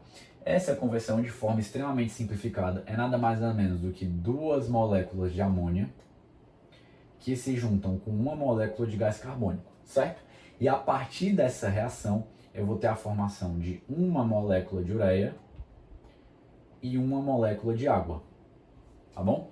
Então duas amônias são necessárias para se combinar com uma molécula de gás carbônico e a partir dessa reação resultar na formação de uma molécula de ureia e uma molécula de água. Beleza. Agora vamos sair um pouco da versão extremamente simplificada e vamos aqui para uma versão simplificada. Ainda não é a versão mais abrangente, porque agora eu vou comentar um pouquinho mais sobre o ciclo da ureia, mas não de forma tão abrangente porque envolveria citar muitas enzimas. Eu quero botar aqui o basicão, mas o basicão que importa, tá? Pra gente entender que o ciclo da ureia é de maneira geral. Então vamos aqui. O ciclo da ureia, pessoal, começa com uma molécula, uma substância, que é precisamente a ornitina. Certo? A ornitina, por sua vez, vai fazer o quê? A ornitina vai se combinar com uma molécula de amônia e além de se combinar com uma molécula de amônia, vai se combinar também com uma molécula de gás carbônico, certo? Eu vou apagar aqui o núcleo do hepatócito, porque a gente está no fígado, na célula do fígado que é o hepatócito, mas eu vou apagar aqui o núcleo dele para a gente ganhar um pouquinho mais de espaço, tá bom? E a partir dessa reação da ornitina com a amônia e o gás carbônico, a gente vai ter a formação de quê? A gente vai ter a formação da citrulina e também vai ter a liberação aqui de uma molécula de água após essa reação da ornitina, amônia e gás carbônico. Então eu vou fazer o seguinte, eu vou focar aqui na citrulina e para isso eu vou apagar essa molécula de água que foi formada e vou colocar ela aqui no cantinho, tá bom? Mas ela foi formada. Então vamos lá, vamos avançar aqui a partir da citrulina. O que vai acontecer com essa citrulina? Ela vai sofrer aqui um processo no qual vai ser adicionada aqui outra molécula de amônia nessa citrulina. E o que vai acontecer? Agora a gente vai ter a formação de uma nova molécula, uma nova substância, que é precisamente a arginina. Certo? A arginina, por sua vez, pessoal, ela vai sofrer o quê? Essa nova molécula que foi formada após a adição da amônia na molécula de citrulina, que é a arginina, o que vai acontecer com ela? Antes de citar o que vai acontecer com ela, aqui também vale destacar o quê? Que aqui também é formada uma outra molécula de água. Então, não é o destaque que eu quero dar, por isso que eu vou apagar ela daqui também e vou colocar ela também aqui no canto, tá certo? Então, até agora a gente teve duas moléculas de água formadas. Ok. Então, o que vai acontecer com essa molécula, essa substância nova que foi formada aqui, a arginina? Ela vai sofrer, pessoal, a ação de uma enzima que é a Deixa eu botar aqui só um espacinho um pouquinho melhor. Que é a arginase. Certo? Só que esse processo no qual a arginina é degradada pela arginase, o que vai acontecer? Vai ser consumida, vai haver o consumo de uma molécula de água. Então olha aqui, uma dessas moléculas de água que foi formada vai precisar entrar aqui no processo todo, no qual a arginina sofre a ação da arginase. Então nesse processo a gente vai ser consumido, a gente vai perder uma molécula de água. Vou apagar aqui, tá bom? Beleza. E o que vai acontecer? O que vai ser formado após a arginina sofrer essa ação da arginase? A gente vai ter a formação de ornitina e de ureia. Então chegamos finalmente na ureia que a gente queria. E o que vai acontecer com essa ornitina? Então lembra que aqui, tudo isso aqui reagiu e foi transformado em outras coisas, que foi outras coisas quais, né? Melhor dizendo, foi transformado em outra coisa que foi a citrulina. Então agora não existe mais aqui a ornitina, o gás carbônico e também a própria questão da amônia que tinha aqui, porque foi transformada em citrulina, lembra? Mas agora o que pode acontecer? Pode chegar aqui essa ornitina que foi formada aqui no final e voltar aqui para o início. E posteriormente se combinar com novas amônias e novos gás carbônicos e começar todo o processo de novo. Por isso que a gente chama de ciclo da ureia, tá bom? Então, dito isso, a gente teve aqui a formação da ureia e vamos ver se bateu com a nossa equação extremamente simplificada. A gente teve o consumo de duas amônias, teve o consumo de duas amônias. Teve o consumo de um gás carbônico, teve o consumo de um gás carbônico. E a partir desta reação, a gente teve a formação de uma ureia e uma molécula de água. Uma ureia e uma molécula de água. A ornitina voltou para conseguir refazer o processo várias e várias vezes, quantas forem necessárias, tá bom? Para conseguir justamente converter quanta amônia for necessária em ureia. Então lá, pessoal, estava aqui dando mais uma limpada. Então eu já comentei com vocês justamente essa conversão da amônia em ureia, que seria o mais importante, o principal que eu queria focar com vocês nessa descrição do ciclo da ureia. Mas eu não queria deixar de comentar, só para não passar batido. Beleza, eu falei aqui o que aconteceria com a amônia que foi formada, mas eu não falei muito o que poderia acontecer aqui com esses cetoácidos. Aqui o exemplo que eu usei, o alfa-cetoácido, né? O que poderia acontecer com eles? Qual poderia ser o possível destino deles, né? Então esses cetoácidos que são formados, pessoal, após a desaminação, certo? Que é a principal via a própria transaminação, como a gente já viu, transaminação. O que pode acontecer? Eles podem sofrer especialmente 3 destinos, tá? Então vou citar aqui rapidamente para deixar pontuado, mas um deles seria justamente o quê? Seria a própria oxidação, e essa oxidação liberaria energia. Energia na forma que o nosso organismo fosse capaz de utilizar. Então seria na forma daquela boa e velha conhecida nossa moeda energética, que seria o ATP, certo? Outro destino que poderiam sofrer seria a própria gliconeogênese. E outro possível destino seria a cetogênese.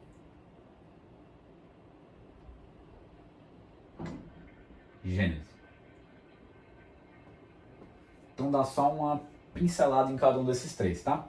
Então a oxidação, para acontecer uma oxidação daqueles produtos dos aminoácidos após a desaminação, que seriam os aminoácidos desaminados, né? Que no caso, aminoácidos desaminados, né? Que perderam amina, seriam os próprios cetoácidos. A gente precisaria, a partir desses cetoácidos, formar algum composto como a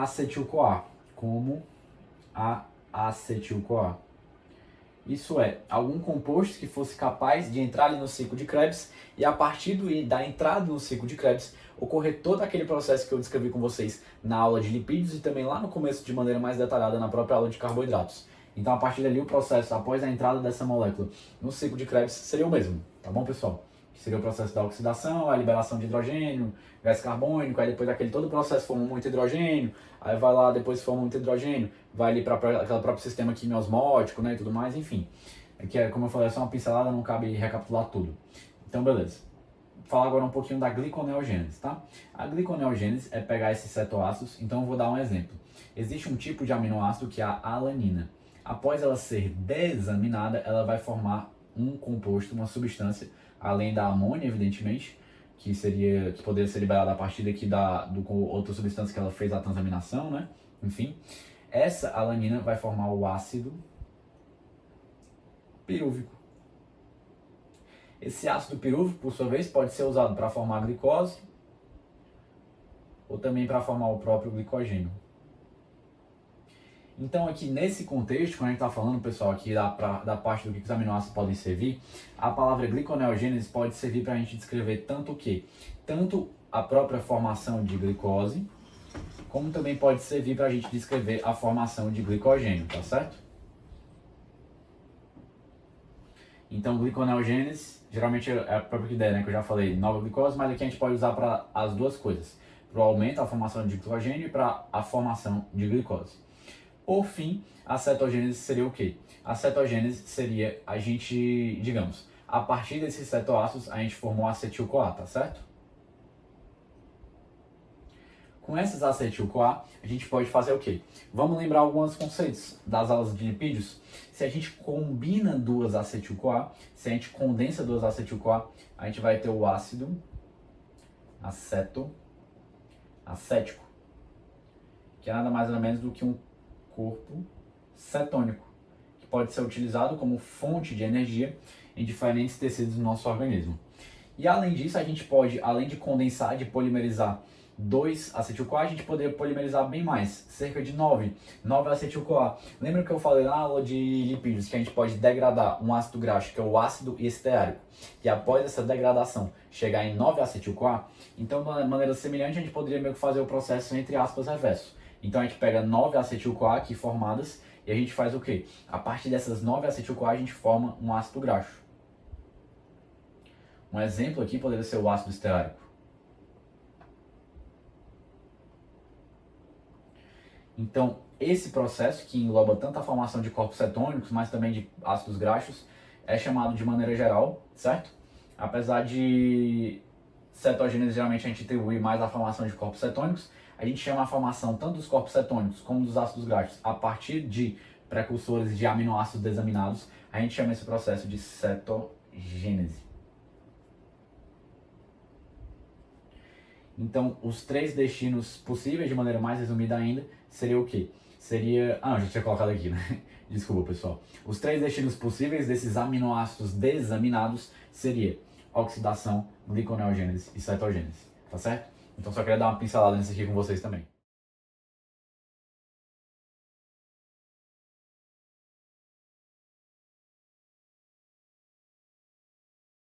Então vamos lá, pessoal. Agora eu vou dar uma pontuada, vou dar uma pincelada em algumas coisas que a gente deve tomar cuidado quando a gente está falando dos extremos de consumo de proteína animal, do excesso e da ausência de proteína animal em uma dieta. Então eu vou começar aqui falando pelo excesso. Eu coloquei um artigo bem interessante aí que vai cruzar alguns fatores epidemiológicos encontrados relacionados com uma dieta muito rica em proteína animal. Muito rica no sentido de em excesso, está acima do que deveria ser, tá bom? Então esse estudo destacou especialmente o aumento de risco, né?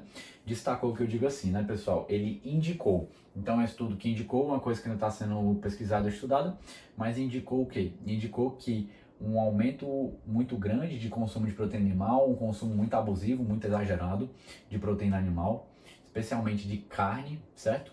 Especialmente de carne, pode levar ao quê? Um risco aumentado de diabetes tipo 2, de câncer coloretal e, além de diabetes tipo 2 e câncer coloretal, doença cardiovascular. vascular. Então, lógico que vai depender do tipo de proteína animal, que eu estou falando esses tipos aqui, que trazem um artigo, é relacionado especialmente com carne, certo? Especialmente carne vermelha. Vou deixar esse aqui bem destacado, tá bom? Então, esses são os 3 principais patologias que foi indicado pelos estudos, apontado que o risco está aumentado quando a gente está falando de um consumo muito exagerado de carne vermelha. Agora vamos falar quando a gente fala de uma proteína, de uma dieta que tem ausência de proteína animal, certo? Qual é o problema da dieta, os riscos que pode haver? Primeira coisa, se não for uma dieta bem planejada, de onde é que vai ser retirada as fontes proteicas, porque o que acontece? A proteína animal ela é mais completa, no sentido de mais completa da quantidade dos tipos de aminoácido, do que a proteína de origem vegetal, por exemplo. Então, se uma dieta ali que não tem proteína animal na sua composição, não planejar bem todas as proteínas de bases vegetais que tem que estar incluídas, que são a variedade de proteínas de bases vegetais, pode haver o risco de ficar o quê? Um aminoácido essencial de fora. Isso seria prejudicial, porque prejudicar de maneira muito significativa a formação de proteínas pelo organismo. Porque lembra que as proteínas são polímeros de aminoácidos, e o problema é que se falta um aminoácido, ou seja, se falta um aminoácido essencial, em uma dieta assim que acabou não pegando ali, uma dieta que tem origem vegetal, se falta esse aminoácido essencial, vai ser prejudicada a formação da proteína como um todo, tá bom? Então, uma coisa que a pessoa tem que estar muito atenta para uma pessoa que não come nenhuma proteína animal é se aquela dieta dela, que está com uma dieta provavelmente de origem vegetal, principalmente, mas também pode estar com origem de outras coisas, né? Enfim, se essa dieta está contemplando os aminoácidos de uma maneira como um todo, especialmente os, repito, aminoácidos essenciais, porque a gente viu que eles são essenciais de estar presentes na dieta, beleza? Então, e além disso, existe uma coisa, além de... Falando aqui da ausência, né? Puxei a seta aqui já. Cuidado com aminoácidos. E além disso, pessoal, as proteínas de origem animal, elas geralmente são ricas em 4 coisas que é mais difícil de conseguir pelas proteínas que não são de origem animal. Essas 4 coisas que a gente encontra especialmente nas proteínas de origem animal, em primeiro lugar, diria que especialmente a B12, especialmente quando a gente está falando mais de carne vermelha, a gente encontra uma fonte de B12 muito rica, mas também vale citar aqui, por exemplo, o ferro, a vitamina D, aqui não falando mais tanto de carne vermelha especificamente como a B12, mas aqui indo para a proteína animal de maneira geral, tá bom? Então, tanto o ferro como a vitamina B12, a B12 já coloquei lá, desculpa, como a vitamina D, mas também vale citar, além desses 3, também alguns tipos, vou botar alguns ácidos graxos, tudo bem? Então, beleza. Então, esse aqui é o principal que eu queria comentar com vocês sobre algumas das coisas que a gente deve estar atento sobre o excesso e a ausência de proteína animal na dieta. Vou deixar 2 artigos aí na descrição que abordam isso aqui da maneira mais ampla. Eu só queria dar uma pincelada nessas principais coisas, beleza?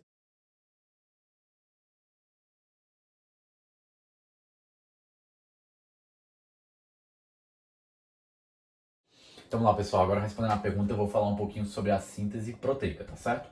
Para contextualizar aqui, eu desenhei uma célula bem grandona para dar bastante espaço para a gente conseguir conversar sobre alguns processos, tá bom? Processos relacionados à síntese proteica. E sem mais delongas, vamos aqui para a nossa explicação. Então, para contextualizar, a gente já citou isso várias vezes, mas digamos que chegou aqui um grande aporte de aminoácidos aqui dentro da minha célula. O que vai acontecer? Vai haver um processo de formação de proteínas intracelulares, tá certo? Essas proteínas, por sua vez, a gente já comentou, mas só para dar os 2 grandes exemplos, poderiam exercer uma função estrutural, como também enzimas, por exemplo, só para exemplificar, tá certo? Mas agora vamos tentar entender um pouquinho mais como é que ocorre esse processo de síntese proteica a partir dos aminoácidos, como se formam as proteínas. Então deixa eu apagar aqui. E vamos entender agora, vamos entrar um pouquinho agora no mundo de dentro do núcleo, tá? Então eu vou dar um zoom, vou colocar para esse lado de cá, do que acontece aqui dentro do núcleo, e a gente vai conversar um pouquinho sobre alguns dos processos envolvendo a síntese proteica, tá?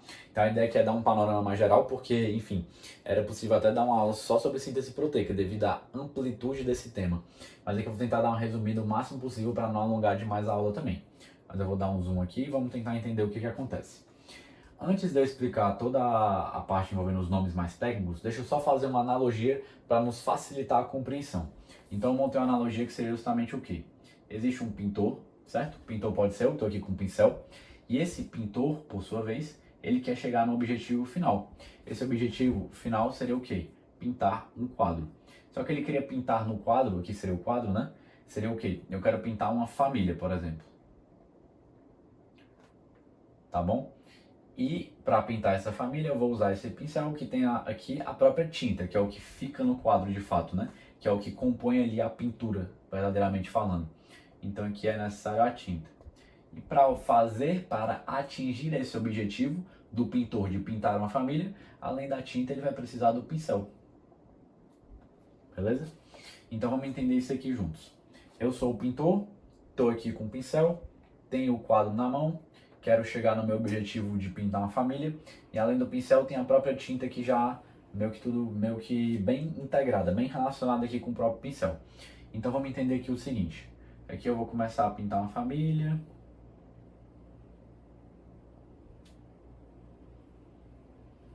Certo. Atingir aqui o meu objetivo de pintar uma família. Então vamos entender o seguinte, o pintor é o quê? O pintor é o próprio DNA, pessoal. E as ideias que o pintor, o DNA, tem ali contidas nele é o quê? É o próprio código genético. Já explico melhor. O pincel, por sua vez, é tanto o RNA como o próprio ribossomo. Ou seja, o pincel é aquele maquinário, é aquele instrumental, é aquele meio o qual o pintor utiliza para atingir o seu fim, a finalidade que seria pintar uma família. Família que é precisamente a proteína. Tá certo? E para pintar a proteína tem que ter alguma coisa para servir de substrato para essa pintura mesmo. Que no quadro está a pintura, que foi a tinta preta desse pincel. A tinta que é o substrato utilizado para a formação ali do que eu quero pintar, que no caso é a família, no caso é a proteína. Essa tinta são os aminoácidos. Tá certo, pessoal? Então, o DNA, agora entrando na linguagem um pouquinho mais técnica, saindo um pouquinho da própria analogia, o DNA é aquela molécula, aquela substância que vai fazer o quê? Ali na sua porção, que é o gene, né? E no código genético, mais especificamente falando ainda, a partir dele que a gente vai o quê? Comandar a síntese de diferentes tipos de proteínas. Então aqui eu exemplifiquei com uma proteína na analogia com a família. Mas fazendo analogia, digamos que eu quisesse pintar uma paisagem, quisesse pintar uma outra proteína. Então a partir disso, o DNA, outra parte do código, ou seja, outra ideia do pintor, entraria em jogo, e a partir dessa outra ideia surgiria uma nova pintura, né? Uma nova proteína. Enfim, então só queria dar essa analogia geral para a gente entender um pouquinho do que a gente vai comentar em todos esses processos. Então, sem mais delongas, vamos aqui para dentro do núcleo e entender o que está acontecendo lá dentro do núcleo. Reforçando mais uma vez, meu propósito aqui não é dar uma coisa muito ampla, muito específica, mas tentar dar um panorama bem geralzão, tá? Mas vamos nessa. O DNA, aqui, vou desenhá-lo. Então, só alguns parênteses. É evidente que o DNA não tem essa estrutura linear naturalmente. Ele tem aquela estrutura de dupla hélice, mas aqui eu estou pulando algumas etapas, então já passou-se vários processos enzimáticos e eu já consegui separar o DNA e deixar ele bonitinho, linear, para conseguir dar início ao processo que eu vou comentar agora com vocês, que é o processo que a gente chama de transcrição. Tá certo? O processo de transcrição não é nada mais nada menos do que eu pegar esse DNA. Então o DNA ele tem na sua composição várias diferentes moléculas, tá, pessoal?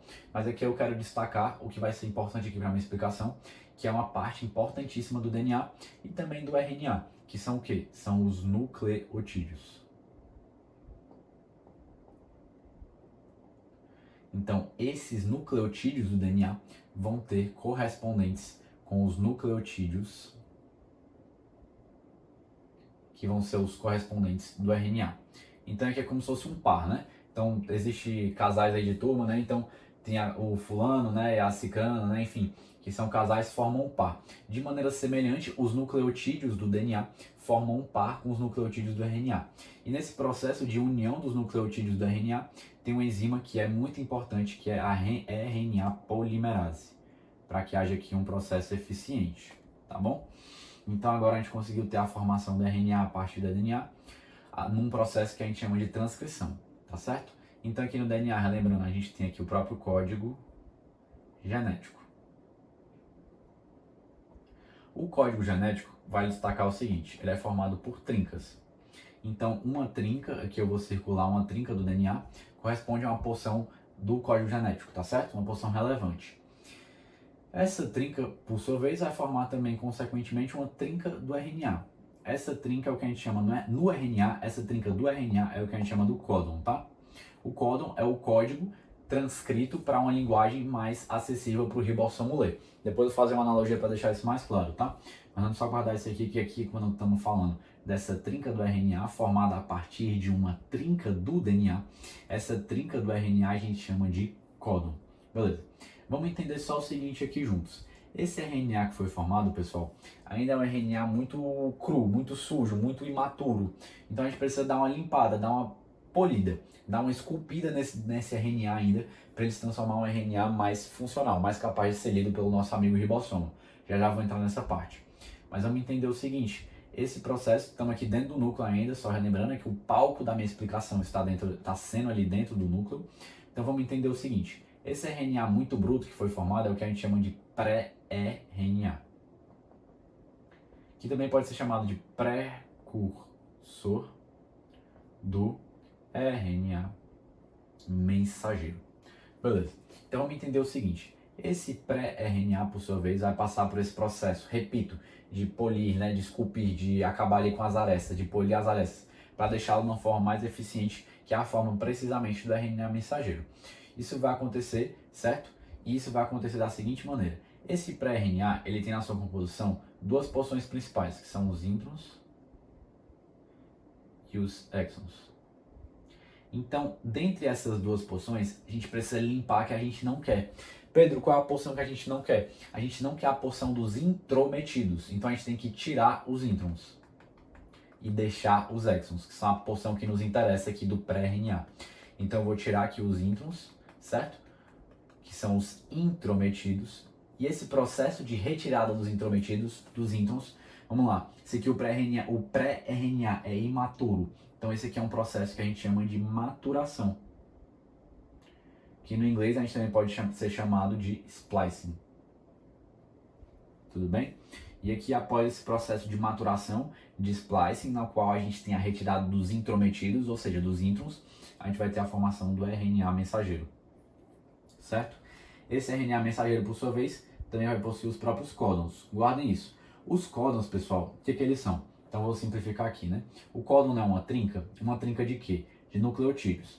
Então eu vou dar só um exemplo para não entrar muito naquela ideia dos nucleotídeos, ter que citar todos, porque eu acho que você já conhece, mas aqui eu vou só citar rapidamente. Então aqui eu vou dar um exemplo. Digamos que aqui no DNA, no código genético, a gente tinha os nucleotídeos G, G e G.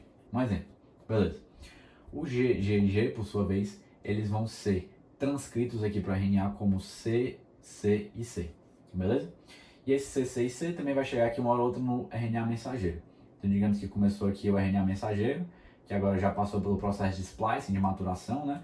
Então, na verdade, quem passou foi o pré-RNA, perdão, e quem foi formado a partir desse processo de splicing foi o RNA mensageiro. Então aqui agora continua aqui os códons. Então continua aqui o C, C, C. E esse códon, ele vai corresponder o quê? Ele vai corresponder, pessoal, a um tipo de aminoácido. Então vocês lembram que tem 20 tipos de aminoácidos?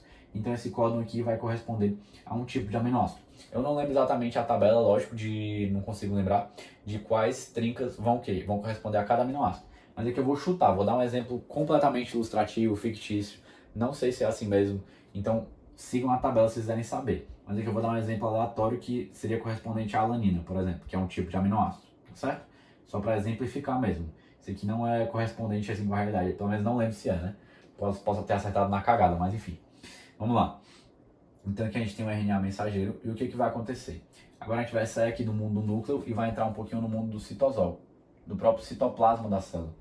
esse RNA mensageiro vai se deslocar para o citoplasma da célula e vai se encontrar com algumas estruturas que estão aqui presentes. Essas estruturas são os ribossomos. Os ribossomos, pessoal, os ribossomos são formados em grande parte, cerca de 60% por RNA ribossômico, mas não só por RNA ribossômico, mas também por outros tipos de proteínas, vários outros tipos de proteínas. Mas eu quero focar aqui na ideia só do ribossomo ser formado em grande parte pelo RNA ribossômico. Beleza. Então o RNA mensageiro vai chegar aqui, vou desenhar ele como isso daqui, próximo ao ribossomo. E ele vai se conectar aqui, o RNA mensageiro, no ribossomo, e vai se iniciar um processo de tradução. Tradução é aquele processo no qual, a partir do RNA mensageiro, os ribossomos vão produzir, vão sintetizar proteínas. Certo? Então, se vocês me perguntarem, Pedro, qual é o local onde há de fato dentro da célula a síntese proteica? Então eu falei que ocorre aqui a síntese proteica dentro da célula. Mas qual é o local precisamente que essa síntese em si, de maneira estrita, acontece? É no ribossomo, tá, galera? Então no ribossomo que a síntese proteica, se a gente for falar da maneira estrita, vai acontecer, certo? Então vamos entender o seguinte. Para os ribossomos, a partir do RNA mensageiro, formar proteínas, eles vão precisar da matéria-prima de formação de proteínas, que são aquelas moléculas menores que são polimerizadas, que são precisamente os próprios aminoácidos, tá certo? Então aqui eu vou pintar os aminoácidos como asteriscos. Agora, para esses aminoácidos, vou colocar eles um pouquinho mais longe. Para esses aminoácidos chegarem aqui no ribossomo, certo? E serem utilizados por esse ribossomo que está sendo guiado pelo RNA mensageiro. Então, o RNA mensageiro que está dando o comando de quais aminoácidos tem que chegar ali, no sentido de quais são os aminoácidos necessários de se ligar ali, e além disso, qual é a ordem que esses aminoácidos devem se ligar. Que lembrem que a ordem na qual, o arranjo sequencial no qual aqueles aminoácidos são arranjados faz toda a diferença. Mas beleza, vamos entender aqui o seguinte, quem vai fazer esse processo de transporte, faz todo sentido agora pensar no nome, é o RNA transportador. Então o RNA transportador vai fazer o transporte dos aminoácidos aqui para chegar no ribossomo, de encontro com também, consequentemente, quem está aqui pertinho, o próprio RNA mensageiro. Então fazer aqui mais uma analogia, tá bom? Então para antes da gente seguir para dar uma descontraída e também facilitar no entendimento. Existia um chefe brasileiro. O chefe brasileiro fabrica, sintetiza comida. Ele tem que atingir esse objetivo de sintetizar comida. Só que vamos entender o seguinte, esse chefe brasileiro conseguiu uma receita, certo? Então digamos que a comida que ele quer fazer é um bolo, ele quer sintetizar um bolo. Ele conseguiu uma receita em português. Então ele vai conseguir ler, certo?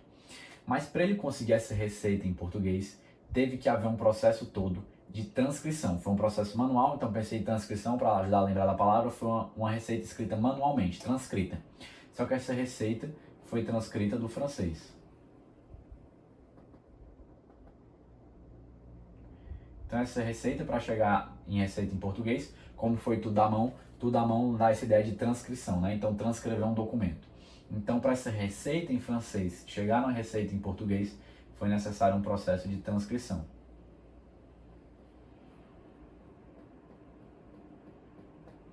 Certo? Mas finalmente o chefe conseguiu pegar essa receita em português nas mãos e agora ele é capaz de utilizá-la. Só que o que acontece? Esse chefe, ele ainda não está com os ingredientes à mão. Então ele está com a receita, ele está lendo a receita, ele sabe não só quais são os ingredientes, mas também a ordem na qual ele deve colocar aqueles ingredientes. Só que ele ainda não tem os ingredientes nas mãos. Quem vai trazer esses ingredientes para ele é o ajudante, o auxiliar.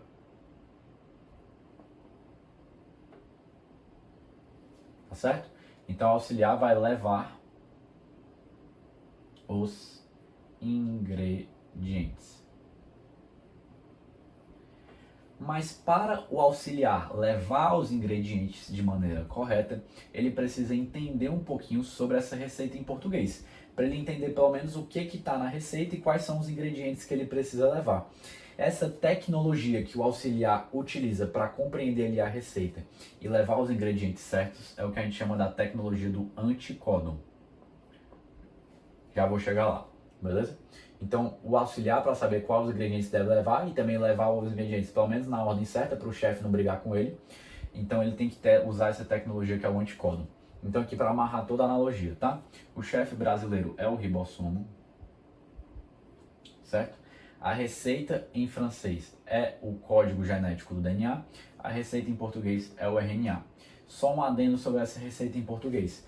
Quando a receita em português foi transcrita, logo ali após ser transcrita, imediatamente após a transcrição, essa receita estava com muitos erros, certo? Estava ali com muitas palavras intrometidas. Então foi necessário fazer ali uma limpeza dessa receita, uma melhor adequação ortográfica à língua brasileira. E nesse processo é o que a gente chama de maturação, ou também pode ser chamado de splicing. Então aqui, estou só dando um exemplo que a receita que estava ali muito bruta ainda, cheia de palavras erradas, essas palavras erradas seriam os introns, tá bom? E esse processamento da receita, essa maturação, esse splicing seria a limpeza da receita para ficar com as palavras mais adequadas, que seria a retirada dos introns, tá bom? Então é isso, só para continuar aqui. Então vamos continuar. O ribossomo vai usar essa receita em português agora já na sua forma mais ideal, na norma, que seria o RNA mensageiro, tá certo? E ele vai utilizar esse RNA mensageiro para sintetizar o bolo, que é a proteína. Mas ele precisa, repito, dos ingredientes. Os ingredientes são os aminoácidos. E os aminoácidos são trazidos pelo auxiliar. O auxiliar é precisamente o próprio RNA transportador. Certo? O auxiliar que leva esses ingredientes, que leva justamente os aminoácidos, ele utiliza a tecnologia do anticódon, que é nada mais nada menos do que a seguinte. Esse auxiliar, que é o RNA transportador, tem que fazer o seguinte, ele tem que reconhecer o quê? Ele tem que reconhecer ali no RNA mensageiro quais são os códons, certo? Os códons seria justamente o que está escrito aqui na própria receita em português. Então os códons eles estão escritos na receita em trincas também, lembram? Então a receita é escrita por palavras, de cada palavra tem 3 letras. As letras são os nucleotídeos, tá certo? Então a receita em português vai ter o quê? Vai ter justamente as palavras dispostas, todas as palavras em 3 letras. 3 letras, repito, seria as trincas, certo? Então o RNA transportador vai ter que reconhecer esses códons. Para reconhecer esses códons, ele vai utilizar uma tecnologia que é a formação dos anticódons. Então ele vai pegar o quê? Saindo um pouquinho da analogia e vamos usar aqui uma linguagem mais técnica, tá? Para não alongar demais. Então o RNA transportador vai reconhecer esses códons do RNA mensageiro e ele vai fazer o quê? Ele vai formar o anticódon correspondente, que seria o anticódon. E esse anticódon vai guiar o RNA transportador a saber qual aminoácido ele precisa levar para que o ribossomo trabalhe e encaixe ali na ordem correta, tá bom? Então, o RNA transportador utiliza essa tecnologia do anticódon, beleza? Então, de maneira geral, a gente vai conseguir chegar finalmente, após essa ação aqui do ribossomo, tá certo? Após essa produção proteica do ribossomo, a gente vai conseguir chegar finalmente na proteína, certo? Onde a gente queria de fato chegar. Então, só para citar aqui uns detalhes finais, todo esse processo, pessoal, desde o código genético, desde o DNA, até o processo da proteína, da produção da proteína, é o que a gente chama de expressão gênica.